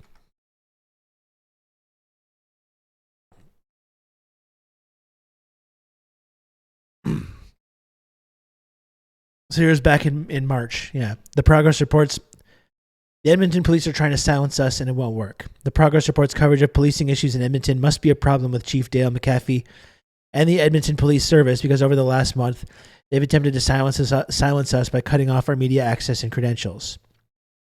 Don't we love our fucking free press, right? Chrystia Freeland and Justin Trudeau and Melanie Joly and whatever other fucking Canadian fetishist who loves to lecture other countries about our precious values of free press that these other terrible countries, these terrible authoritarian countries don't have. We love to lecture other countries about this, don't we? Our beautiful free press. Thirsty for journalistic integrity. Same with me. So Duncan says, I asked Sally Haney, the chair of broadcast and journalism at Mount Royal University of Calgary and a former prof of mine when I studied journalism there, if she'd heard anything like this. The fact that this revocation came directly after a particularly contentious Q&A between the chief and you leaves us wondering where that comes from. Do we have a police chief sick and tired of being asked very difficult and pressing questions? It's really disturbing when investigative journalism is cut off at its knees. So they're revoking Duncan's press access. Now they're charging him with an actual fucking crime. Duncan, who's going back and forth and trying to hold these people to account and asking them actually difficult questions rather than just writing down the things that they say uncritically. Yeah, it does sort of seem like the Edmonton police have some sort of vendetta against an individual. And again, what we're describing here is called journalism, right? I know it's a foreign concept to the absolute fucking freaks and weirdos and losers in the Canadian journalistic establishment. What we're describing here is actual journalism. The revocation of our media access started on February 24th when we were denied access to a press conference with Chief McAfee on Zoom, where he broke the news that EPS officers had shot and killed 2 people, one of them an uninvolved bystander in their home. Just a week earlier, I had this somewhat tenditious exchange with Chief McAfee about the EPS's unwillingness to enforce the law when it came to the convoy, which all kinds of information has been coming out about that lately, isn't it? Last up, we have Duncan Kinney. Question is for Chief McPhee. Based on this press conference, it sounds like the EPS is going to do exactly the same thing this weekend that they did last weekend. Next to nothing for a convoy that is blatantly breaking the law, and a swift crackdown on any counter protest that inconveniences the convoy. And are we just going to see the same thing that we saw last weekend? Well, Duncan, again, we disagree, and you're stating an opinion rather than a question, which doesn't surprise me. But what we're going to do is our best to keep citizens safe, and we'll just leave it at that. But thanks for the question, Duncan. Yeah, all these cops supported the convoy. As is coming out in reports right now, we can look at right now, stuff that has come out from internal communications with the Ottawa Police Department, where they were like, the reason that there's so many of these convoy protesters here is because these aren't professional activists, but they're blue-collar, hard-working, middle-class people, the silent majority. That's why there's so many people. They're not these professional activists. Because all these fucking pig cops sympathize with the convoy, and if they didn't actively support it, as we discussed endlessly when that was going on. You keep talking about public safety, right?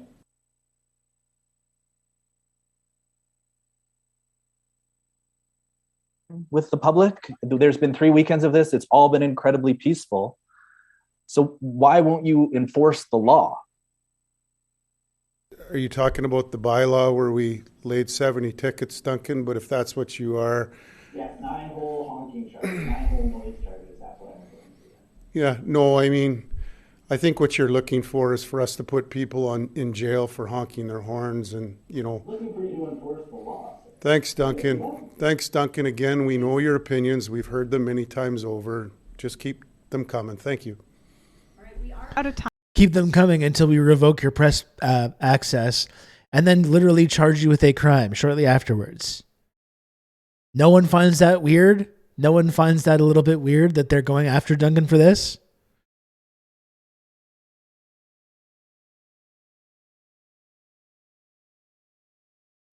Yeah, left-wing protests, the cops come out swinging. Right-wing protests, cops come out swinging against the counter-protesters. That's right.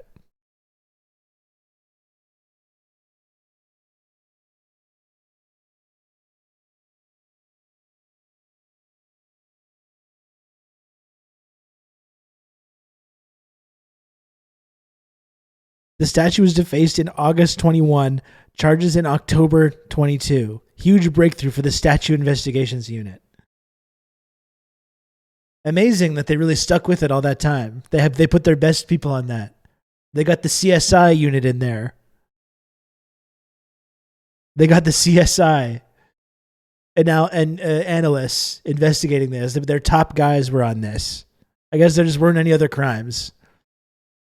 I don't know if Edmonton have the Edmonton Police Department been up to anything since that time. I don't know. We don't need to look into that. Especially now that one of the main people that covers this is being are fucking arrested.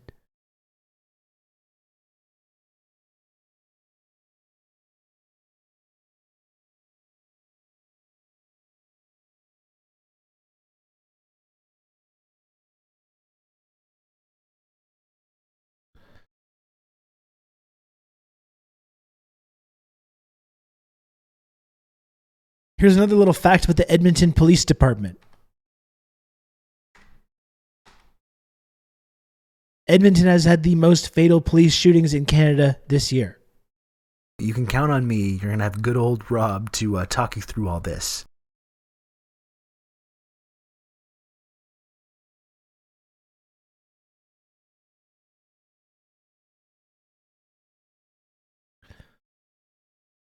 More people have lost their lives in police officer-involved shootings in Edmonton this year than in any other place in Canada.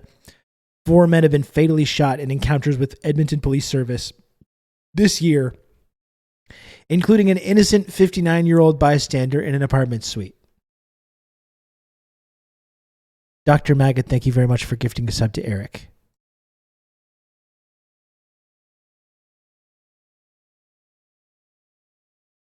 The statute of limitations hadn't ran out. Oh my goodness. Oh my goodness gracious.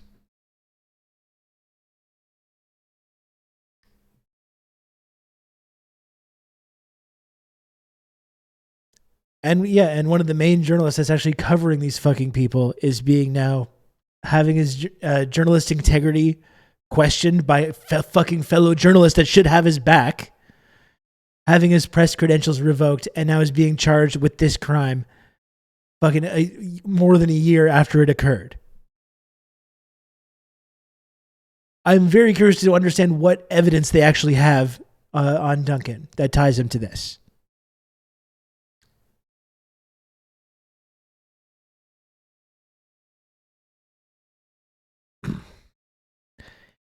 Anyway, you can count on me. You're going to have good old Rob to talk you through all this. Comrade Social Distancing, thank you for the 2 gifted subs. Thank you so much. A absolutely whopping 787 gifted subs in this channel. That's fucking outrageous. I really appreciate it, Comrade Social Distancing. Thank you.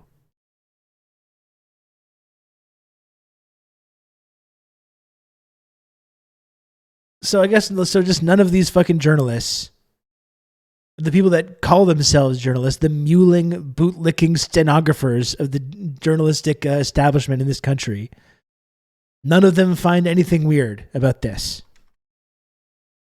And literally they just default to immediately just assuming guilt. Why am I here? I don't want to be there. Immediately just assuming he's guilty and making fun of him and refusing to call him a journalist. Probably that he did his job and reported in the details very clearly and thoroughly, so they're like, wow, you know a lot about statue defacement. Fucking losers.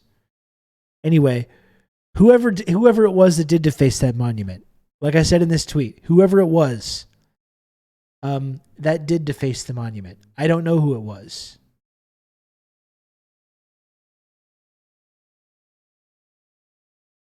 Whoever it was, though, was 100% correct to do so.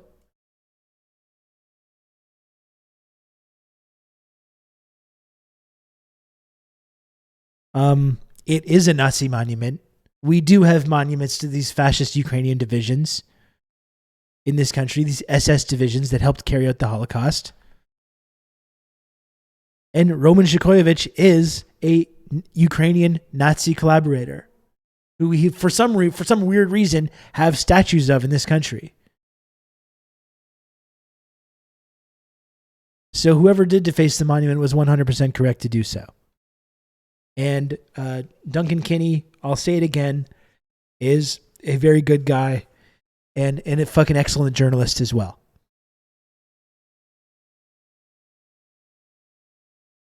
This is some guy, Rob Russo, some leftist based in Canada. I was turned on to this sick individual, and I found this. Hello, Raiders. Hello, Raiders. Welcome. Bring it on in here. Raiders, thank you for joining us. Welcome from the Majority Report. Sam Sater, what a fucking nightmare. What a fucking nightmare. Everyone get to your bunkers. Get to your bunkers. I am Rob Rousseau. Thanks for joining me. Smash the follow button if you want to, or not, you know. I would appreciate it if you did, though. Smash that follow button. You know, thanks for joining. Should I go in a spiel about like who I am and stuff? Yeah, I feel like people know. Do you? Do people know? Is it arrogant to assume that people just know who I am? I guess it probably is. Anyway, I appreciate the raid very much. How was the Majority Report stream today? I'm not the writer of IT Crowd. No, that's not correct. That is not correct at all. That is not true.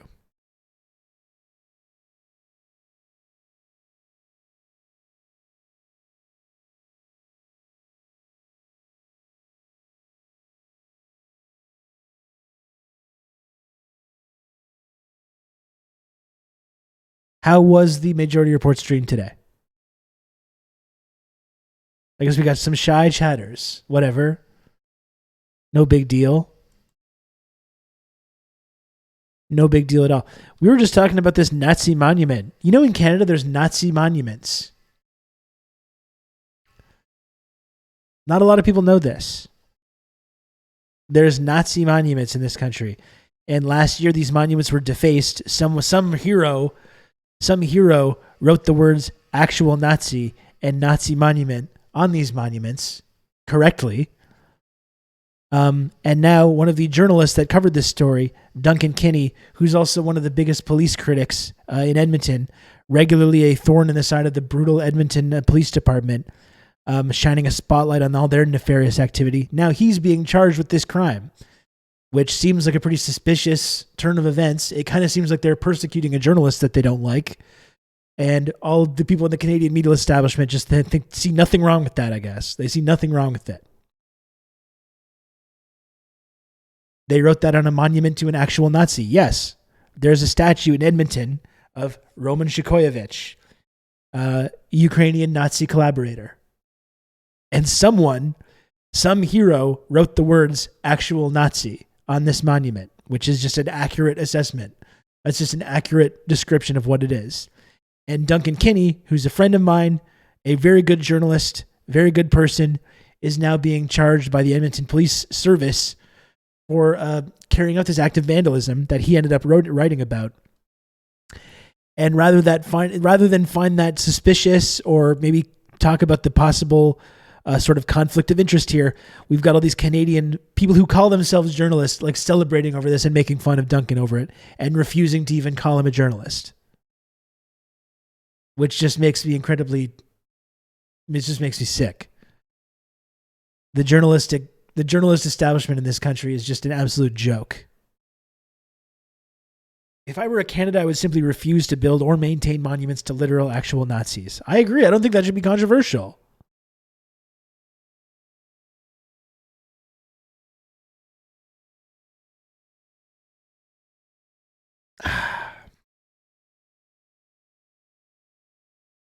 Exactly. Guilty until proven innocent. But even then, they can't even refer to him as a journalist. Like, that's how telling it is. Like, again, what does this lady say? Edmonton media personality and police critic. They can't even call him a journalist.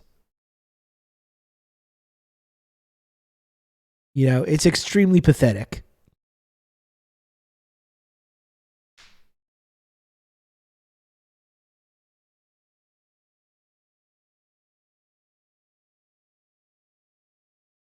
Anyway, protect Duncan Kinney innocent, and whoever it was that did, regardless of whether Duncan's connection to this, whoever it was that did deface that monument was a hero who did nothing wrong. And both of these things are true simultaneously.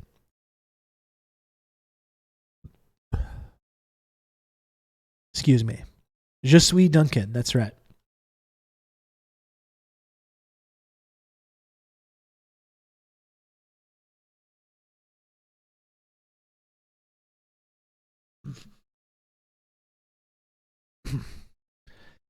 Yeah, Tyrell, what were you thinking getting a media degree? That's your first mistake. That's your first mistake.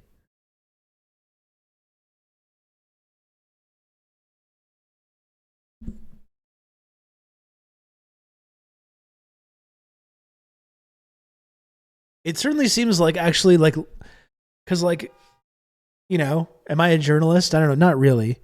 I don't know if I would class myself as a journalist. But still, it's like, I think if you can come to this world from outside the whole J school world, you might have a hope of actually doing something worthwhile. Going to actual J school just seems to totally melt people's brains. Like it completely destroys their ability to, ironically, it completely destroys their ability to actually understand what journalism is. That the idea of doing actual journalism is like beaten out of you in J school. And it turns you into a gatekeeper for the status quo, or a stenographer for the security state. Went to J school and confirmed my brain is melted. You somehow managed to avoid the worst of the brain melting, Eric, though. You somehow managed to avoid that. Kudos to you. Kudos.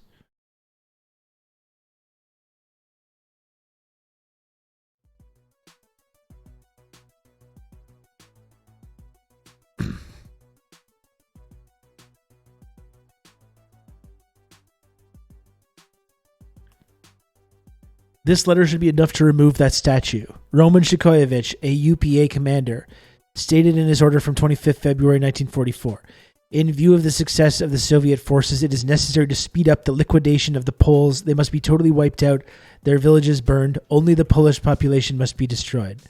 We have a fucking monument to this man. And I'm sorry, I know this is upsetting for some people. I know it's very upsetting for some people, but these are the exact people that we're now uplifting and whitewashing in this rush to venerate the noble Ukrainian nationalists of the past. Like, these are the people that are being venerated.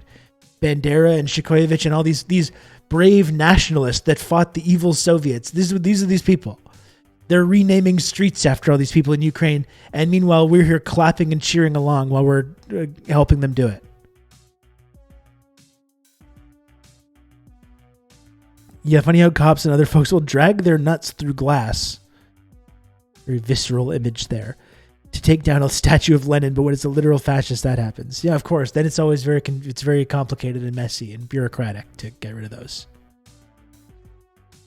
In 2007, the Ukrainian government posthumously awarded Shikoyevich the title Hero of Ukraine on the anniversary of his 1950 death fighting Soviet forces. We're not supposed to find anything weird about that. Going back to the original subject of the stream we were talking about earlier. These are all the people that are being venerated now and upheld and whitewashed. And we're totally okay with that.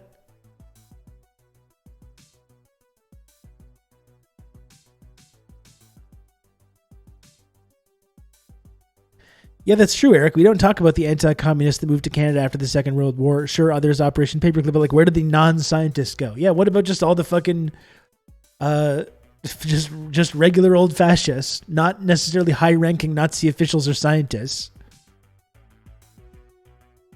And as we've talked about many times before, I talked about it on the podcast, I've talked about it on this stream, this is a deliberate project.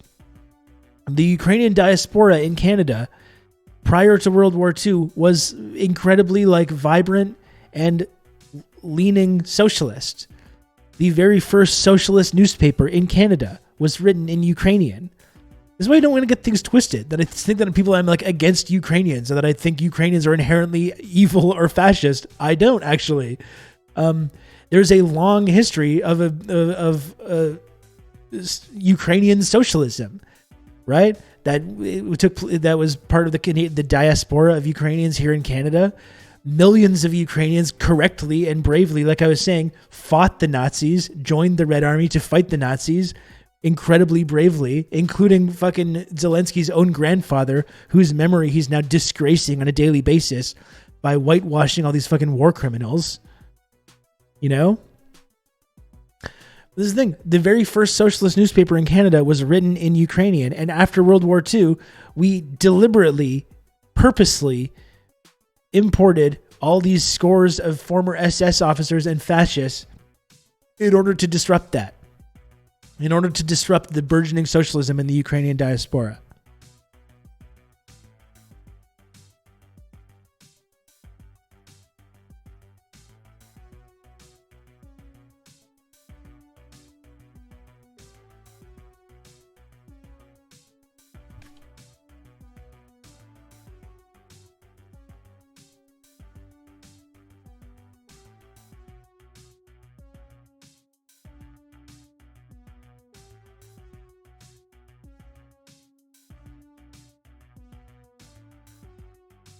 There is a 55-minute breakthrough news video. I just don't think I have enough time to watch it.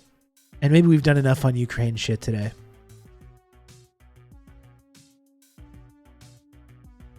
Take care, Netlocked. Old newspaper headline.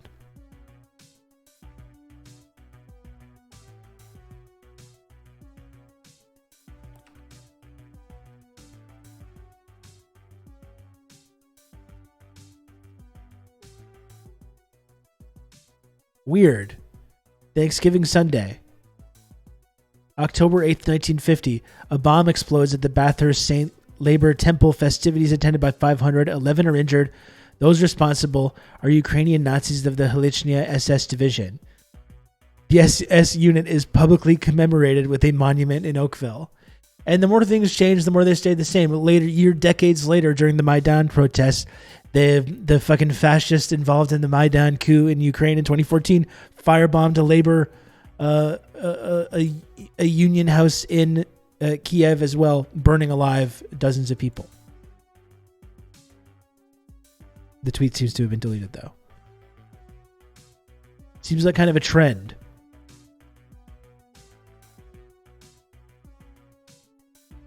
I'm ordering a burger to recover from the beef. Okay, good to know.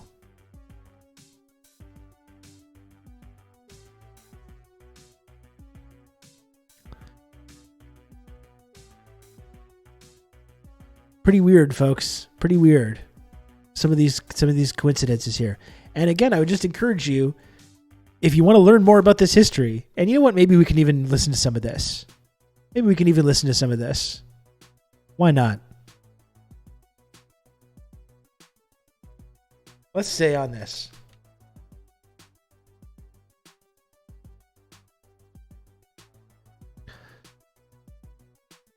Let's actually listen to Duncan Kinney himself talk to me on my podcast from August 28th, 2020, shortly after this this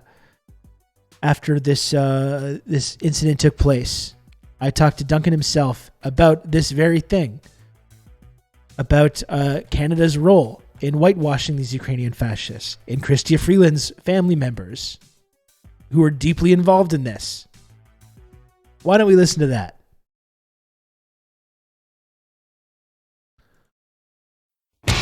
Pretty high up in the players union. I mean, he was upfront and talked about the NBA about first, not wanting to do this whole bubble playoff thing anyways. Well, it was definitely it was interesting, the parallel between when the pandemic really arrived in North America and the NBA being like when people that have the power to like act, more people kind of grasp that the power that they have versus the frontline healthcare workers, the doctors, the people in the minor inconvenience of her versus the frontline healthcare workers, the doctors, the people in grocery stores, and people that are putting themselves in harm's way all this time. Now it's time for the teachers to sacrifice and step up. And it's like, well, Doug, I'm not sure it's quite so simple as that. When the teachers are not being put in a position to ensure that things are as safe as possible. Nurses are getting medical grade PPE. The teachers are getting a cloth mask and a jar of hand sanitizer. Yeah, exactly. Well, that's it. That's the kind of cool thing about that NBA Wildcat strike. Even if it does end up being short-lived, it's a very profound lesson that people can learn about the type of power they have by withholding their labor. So it would be interesting if more people kind of grasp that. But that's enough about the NBA. It was an interesting storyline, obviously. But there's a couple other things that I wanted to bring you on the show to talk about that we should probably get to. And number one, frankly, Duncan, I'm going to have to call you in for going after our very inspiring girl boss, deputy prime minister, and now finance minister as well, with some Russian propaganda. I was very, I've been talking about this for a while, folks. I didn't just enjoy your work you do for the most part, but I saw this play out. It was very disappointing. Contrary to some people, I actually have been talking about this for a while now. This was August 28th, 2020. I didn't just learn about this shit in February and then become a fucking expert of it overnight and make it my thing that I devote my whole life to. I've actually been talking about this for a little while now. I've actually taken time to like look at things and read things and pay attention to, maybe try to learn a little bit about the history before opening my big fucking mouth over it. You know, I didn't just learn that this shit started happening in February of this year and then became an expert on it. I've been on this beat for a little while now. This is why I feel comfortable talking about these things. And it's why I'm not just going to change my opinion overnight because the Western media establishment decided to turn this into a relentless narrative the way they have. What do you have to say for yourself when you use this vile attack on Chrystia Friedland to talk about just the minor inconvenience of her grandfather being a Nazi collaborator? What do you have to say for yourself, sir? Yes. How dare you, sir? How dare you, sir? I must apologize. As a feminist, I take full responsibility for my crimes. And yes, I will never mention the fact that Chrystia Freeland is an unapologetic booster of her Nazi collaborator grandfather, which was, the series of tweets that got me in trouble a little while back with, a bunch of very online liberal types who do not like to be reminded of the inescapable truth that not only is so the fact that Chrystia Freeland's grandfather is a Nazi collaborator, whatever, right? Like we all have shitty family members in our orbits, right? That we are not definitely not responsible for, but that's not the context of this criticism of her, right? Like Chrystia Freeland, through her actions and her communications, is part of an ongoing political project to whitewash the crimes of Nazi collaborators, like her grandfather. And the reason why this all came up, right, was because of it's just like every year this pops up. She will say something about it, but it's Black Ribbon Day. Yes. Which is essentially a day of remembrance, a holiday, if you will, that was essentially compares and equates the crimes of Stalinism and authoritarian communism and the Nazis' final solution and Nazism. And Holocaust revisionism. This is, a very deliberate political project of kind of like far right Eastern European nationalists. And it's easy. And they kind of frame it as like, never again will we let authoritarianism, murder people. Is the frame, and it's really easy to understand why they would approach it like that, right? Because it's like, how can someone argue against the fact that Stalinism was bad or that Nazism was bad?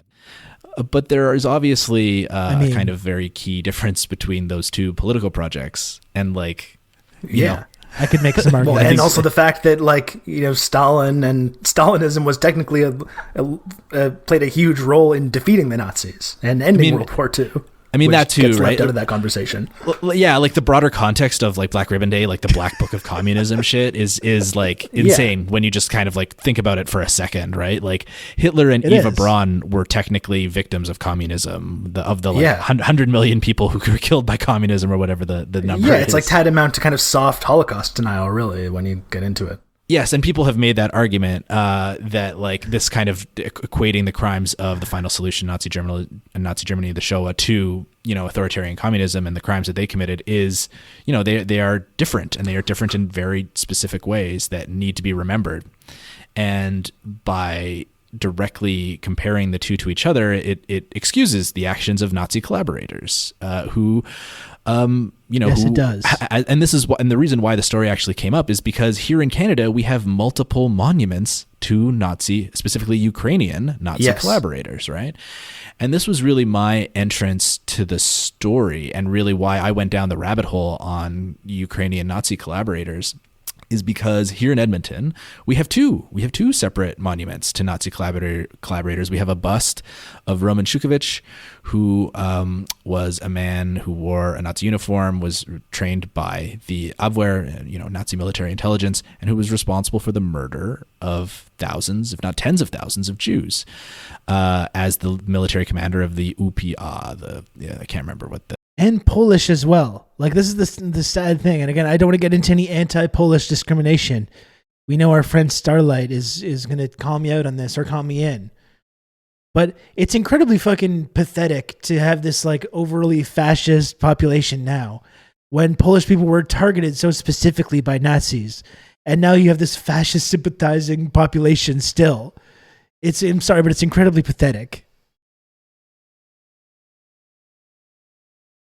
Huge L for Poland, frankly.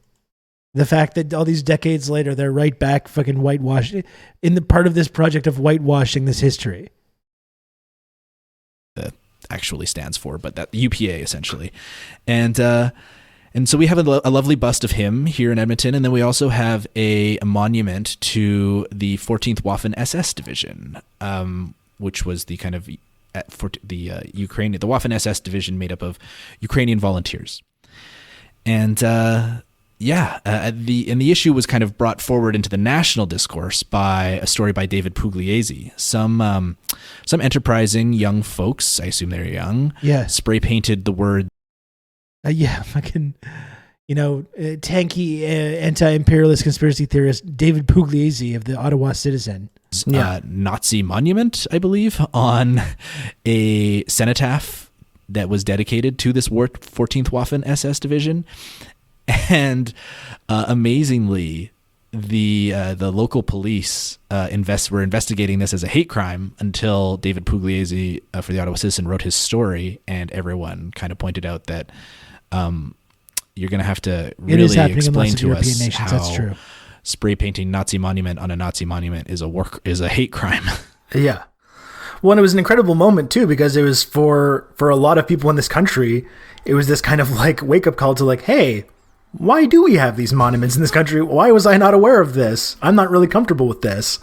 Because until then, I think it was something that a lot of people take for granted. Of course, we're in Canada. We were so again, and if you're just getting to the stream, if you're not familiar with the context of this, Duncan, who I'm talking to in this conversation, is now being accused by the Edmonton Police Service, who he regularly writes critical stories on, is now being accused of this act of vandalism, which we're discussing right now in this conversation.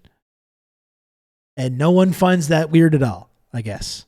Obviously against the Nazis. We don't have monuments to Nazis in this country, but that article led to a whole lot of people realizing that, like, okay, what's going on with this history here that I was not totally aware of. Yeah, we do have monuments to Nazis, or at least Nazi collaborators, right? And like the Ukrainian diaspora here in Canada, it kind of came here in three waves. You've kind of got the like pre-World War I, like Austro-Hungarian Habsburg Empire kind of folks who came here for free land, mostly illiterate farmer types here especially out on the prairies. They came here for free land and Alberta. And then you've kind of got an interwar wave of Ukrainian settlement here in Canada. Those tended to be like members of the Canadian Communist Party, to be honest. They tended to be quite kind of left, part of setting up things like Ukrainian labor temples. And then finally, you've got the post-World War II wave of Ukrainian settlement here in Canada. And that one was dominated by, refugees from kind of Nazi-occupied Ukraine. Soviet-occupied Ukraine. And it was a very deliberate political project of Canada at that time to be importing folks who were, not communists. And one way to make sure that these folks, to make sure that you were bringing in folks who were not communists, was to bring in Nazi collaborators.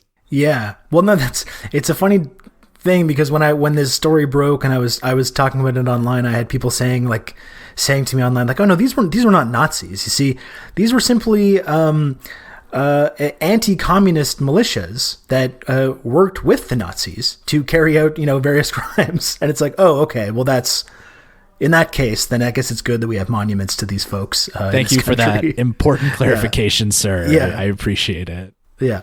But yeah, it is wild. Like, this is the world we live in. And by and large, the Ukrainian diasporic community has not really reckoned with their role in the Holocaust, right? Like, Germany has kind of had a proper sit down and has kind of mostly gone to therapy and dealt with the fact that they murdered 6 million Jews. But the Ukrainian far-right nationalists sure as hell haven't. And they have not kind of really had that moment for reflection. And then when you bring up the fact that, these monuments to Nazi collaborators exist, they dismiss it out of hand as, a Russian op. It's all a Russian op. essentially. Yeah.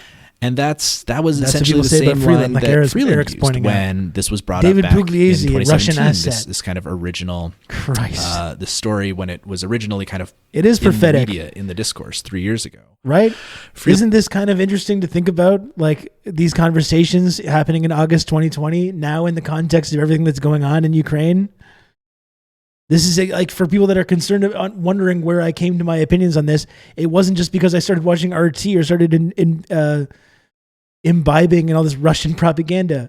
It's because I've been having these conversations now for years, and I understand the role that the Ukrainian diaspora has played in Canada in whitewashing these fascists. Was this podcast recorded in the freaking Kremlin? Ow. This is tangential to this discussion, but how many people do you think have been murdered in the name of anti-communism? Blevins covers some of it in Jakarta Method, but to my knowledge, no one has grappled with this.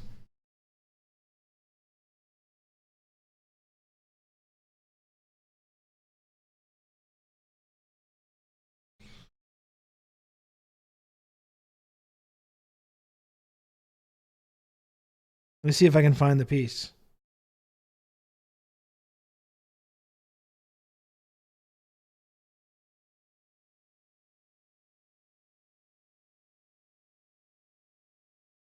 It's a lot of people. I'll tell you that much.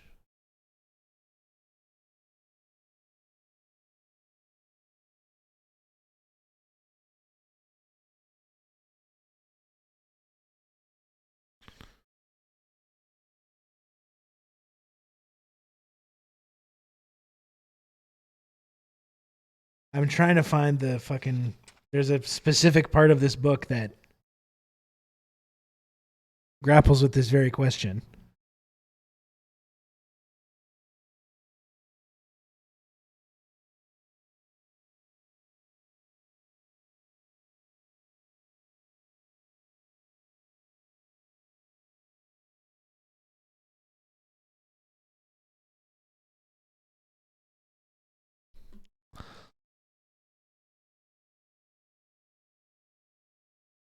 Oh, thank you, Alana.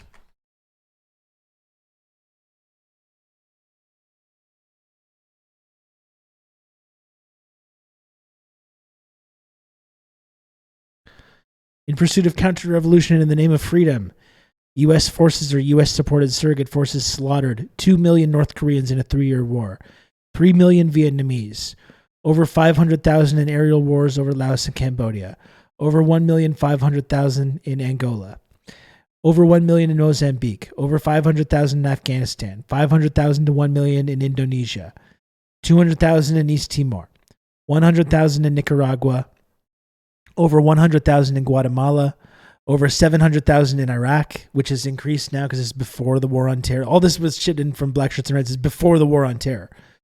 Over 60,000 in El Salvador, 30,000 in the dirty war of Argentina, 35,000 in Taiwan when the Kuomintang military arrived from China, 20,000 in Chile, many thousands in Haiti, Panama, Grenada, Brazil, South Africa, Western Sahara, Zaire, Turkey, and dozens of other countries in what amounts to a free market world holocaust. I think that's even underselling it.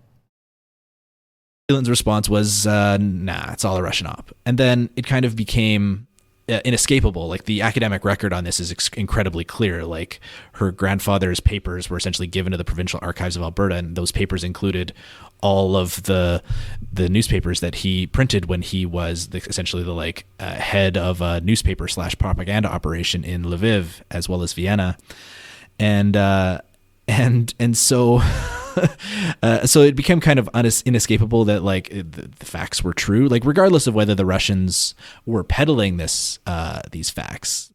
The facts are the facts. Yeah. The history is the history. Mikhailo Chomiak, Chrystia Freeland's grandfather was a Nazi collaborator. The record is clear. And there's really calling it a Russian op is just a very stupid and simple obfuscation and really just dodge, right?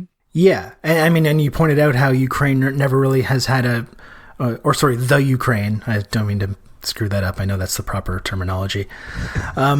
Such an asshole. But you mentioned how there's never really been a reckoning for the crimes that were committed in that era. And Friedland's really emblematic of that, and the way she talks about the relationship with her grandfather. Because as you pointed out, no one, I think, would hold it against Friedland for having a relative that was a Nazi if she was kind of contrite about this, or kind of, it indicated that she was like opposed to his views or the things that he did or said in his life.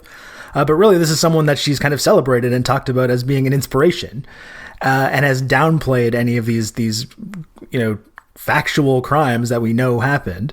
And that's why I don't believe it is unfair to continue pointing this out, especially when she's peddling this stuff about Black Ribbon Day, the Big Black Book of Communism, victims of communism, and stuff like this. I think that's a pretty clear line between the way she's defended her grandfather's career and saw him as an inspiration with what she's currently doing. With regards to talking about communism, and in terms of like the role she's playing in our foreign policy, trying to overthrow the government in Venezuela and Bolivia and these socialist nations. Like, there's a direct link between the ideology there that's going along through the generations. Yeah, we don't need to continue this. I just wanted to hear a little clip of that. I hope I'm not making things worse for Duncan by playing this. I do find it interesting that we had a conversation about this very thing that he's now being like implicated in himself. But my main point is, like, number one, Duncan Kinney innocent. Whoever did deface that monument did a great public service and was just accurately describing what these monuments are. And yeah, I would just like to point out for anyone that like criticizes my stance on Ukraine or any of this stuff, the fact that I have indeed been talking and thinking about these things for years now. And I didn't just start talking about it in February of this year and decide to become a fucking expert on it. And Duncan is someone that has helped me understand this. Because he's not like he's just talking out of his ass when he comes to the role of fascism in the Ukrainian diaspora or Chrystia Freeland's grandfather. He's obviously someone that understands these things and has read about it and has researched it. So I think the work that Duncan has done covering this subject and covering other important things like the fucking brutal Edmonton Police Service, really important journalism. And the fact that our what passes for a journalistic sort of media establishment in this country can't find it within themselves to like back him on this, or at least refer to him as a journalist, or maybe ask some critical questions about whether he's being targeted unfairly by a police service that he's regularly holding to account, I think is pretty fucking telling about how rancid our fucking media establishment is in this country.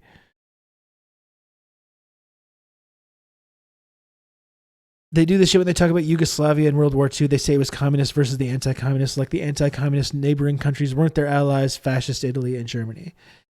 Yeah, I'm like, it gets into we have these conversations constantly about like the Soviet Union. Now, the Soviet Union was just, they were doing colonialism and imperialism as well in all these countries. In Ukraine, right? These Ukrainian nationalists, they were brutal, but they were just doing what they could to fight back against the evil, brutal Stalinist Soviet rule, while completely fucking misrepresenting the fact that in Ukraine, and in addition and Russia and throughout Eastern Europe, Albania, Yugoslavia, and any of these other countries, drastically raised living standards for millions of people in these regions, and raised life expectancy, literacy, access to education, access to healthcare.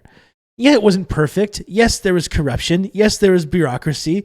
No, everyone didn't live. It wasn't socialist utopia. A lot of these countries were still poor and rebuilding after this brutal war. But like the idea that they were just under the yoke of the brutal Soviet regime, and they needed these fascists to like uprise against these like their oppressors. It's just complete fucking nonsense. The idea that they were being colonized by the Soviet Union while drastically improving their living standards, their life expectancy, and their ability to access all these vital services.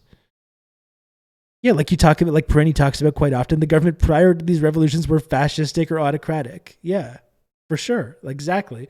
Like that's always the Parenti method for understanding these kind of things. Not that you need to fetishize or pretend that mistakes didn't happen, but just look at what these governments were replacing. Yeah, thank God for Gladio. That's right. Thank God we freed the people of Eastern Europe in this brutal the brutal ability to have health care. Thank goodness. Thank goodness that we funded all these fucking terrorists in an effort to free Eastern Europe from the ability to see a fucking doctor.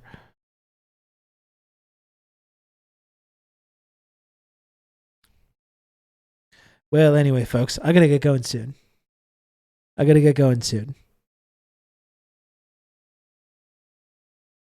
The tyranny of of having enough food. That's right.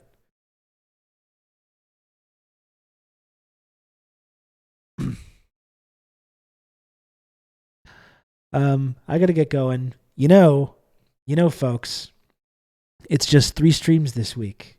It's just 3 streams. And I'll be back tomorrow, and then I'll be gone for the entire weekend. Although maybe we can do a movie night. I may try and do another Soma session as well. Great stream. Always enjoy a good dressing down from Stone Cold Rob Rousseau. Glad I could be here. Never stop talking about Gladio. Hell yeah, Amanda. Amanda, thanks so much for stopping by. Always happy to have you on. Amanda, you got to come on the stream sometime. I would be very happy to have you come on the stream and talk about all this stuff sometime. But yeah, let's stop pretending though that we needed to support these. We needed to support these brave anti-communist nationalists in Ukraine or wherever else, and that they were only freeing the country from the brutal Soviet regime that was fucking drastically improving their living standards.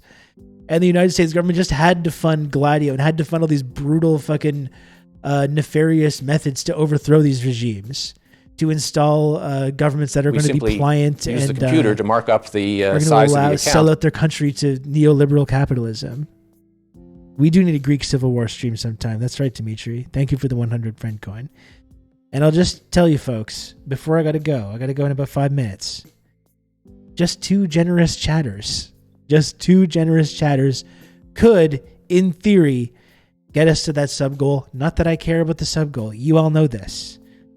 You all know that I don't actually care, and that it's not about the money for me or the subs or the friend coin or any of that stuff. You all know this about me, but since it's so important to some of you in the chat, I'm simply saying that it's possible. It would be possible to get to the sub goal still. 2 generous chatters could get us there. But again, if it's fine. If not, it's fine. I don't care or anything. It's not a big deal to me. It's not a big deal, all right?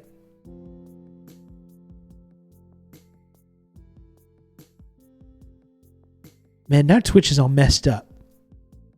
Because I tried to fix my rating problem. Good old Rob to talk you through all this. Gen X Bushy, thank you so much for the gifted sub. That's very kind of you, Gen X Bushy. 351 subs. That's so kind of you. And if someone could gift a sub to Radio Free Amanda as well, that's someone that we should definitely. You can count on me. You're gonna have good there we go. Rob Sinchao. to talk you through all this. Thank you so much for the gifted sub. I'm being shadow banned because in order to try and fix it, I logged out and logged back in, and now I have this weird situation where it's like I can't log back in properly. Although somehow still I'm doing the stream. Don't ask me how this shit works. I don't know.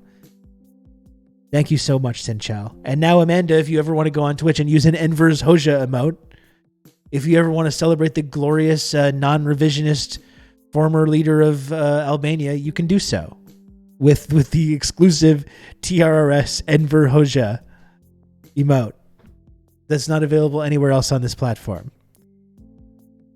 Thanks for talking about Duncan. I'm happy to, Eric. I think Duncan's a great guy. Anyway, Dr. Maggot, this is for you, okay?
Oh.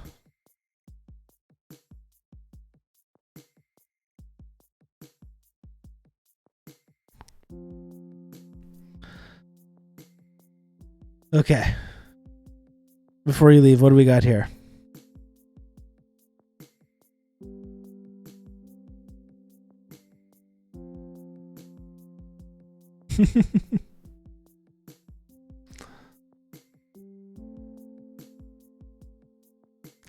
Great call with Justin Trudeau as close friends and free market democracies. Become an elite member of the friendship triangle. Oh my goodness. Oh my goodness. Dr. Maggot, I gotta say, it's a little weird to me that you seem to really like that, but I'm not gonna complain. I'm not gonna complain. You seem to really enjoy the creepy staring, and I love that for you. Thank you, Dr. Maggot. Thank you, Dr. Maggot, for the 5 gifted subs. Very, very kind of you.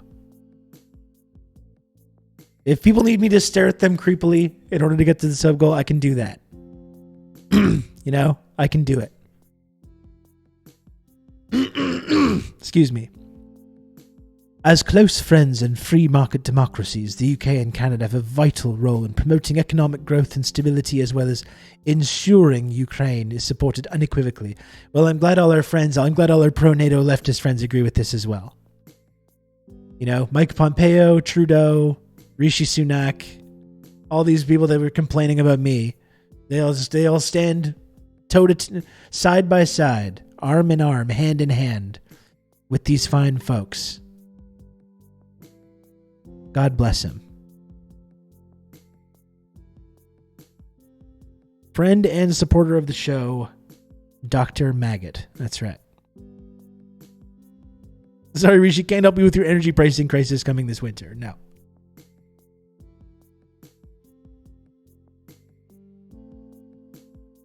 No, he can't. Yeah, I guess I better go. I'm gonna... What the fuck?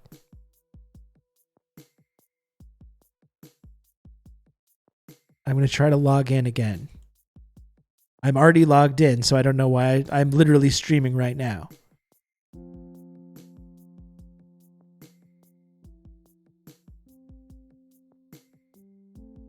One of these days I'll win against the world champion Stairmaster.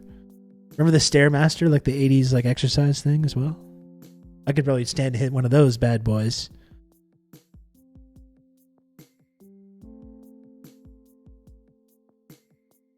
Hey, look at that. Look at that. We did it. We did it, fam. We're rating. You know, we're just 3 subs away from the goal. Back to Oliver Twist times for us, except it'll be, please, sir, can I have some more bombs for Ukraine? Yeah.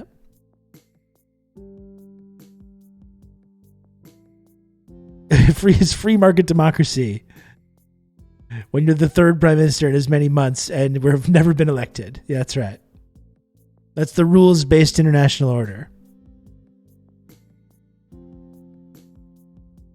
that we love to hear about. Thank you, everyone, for watching.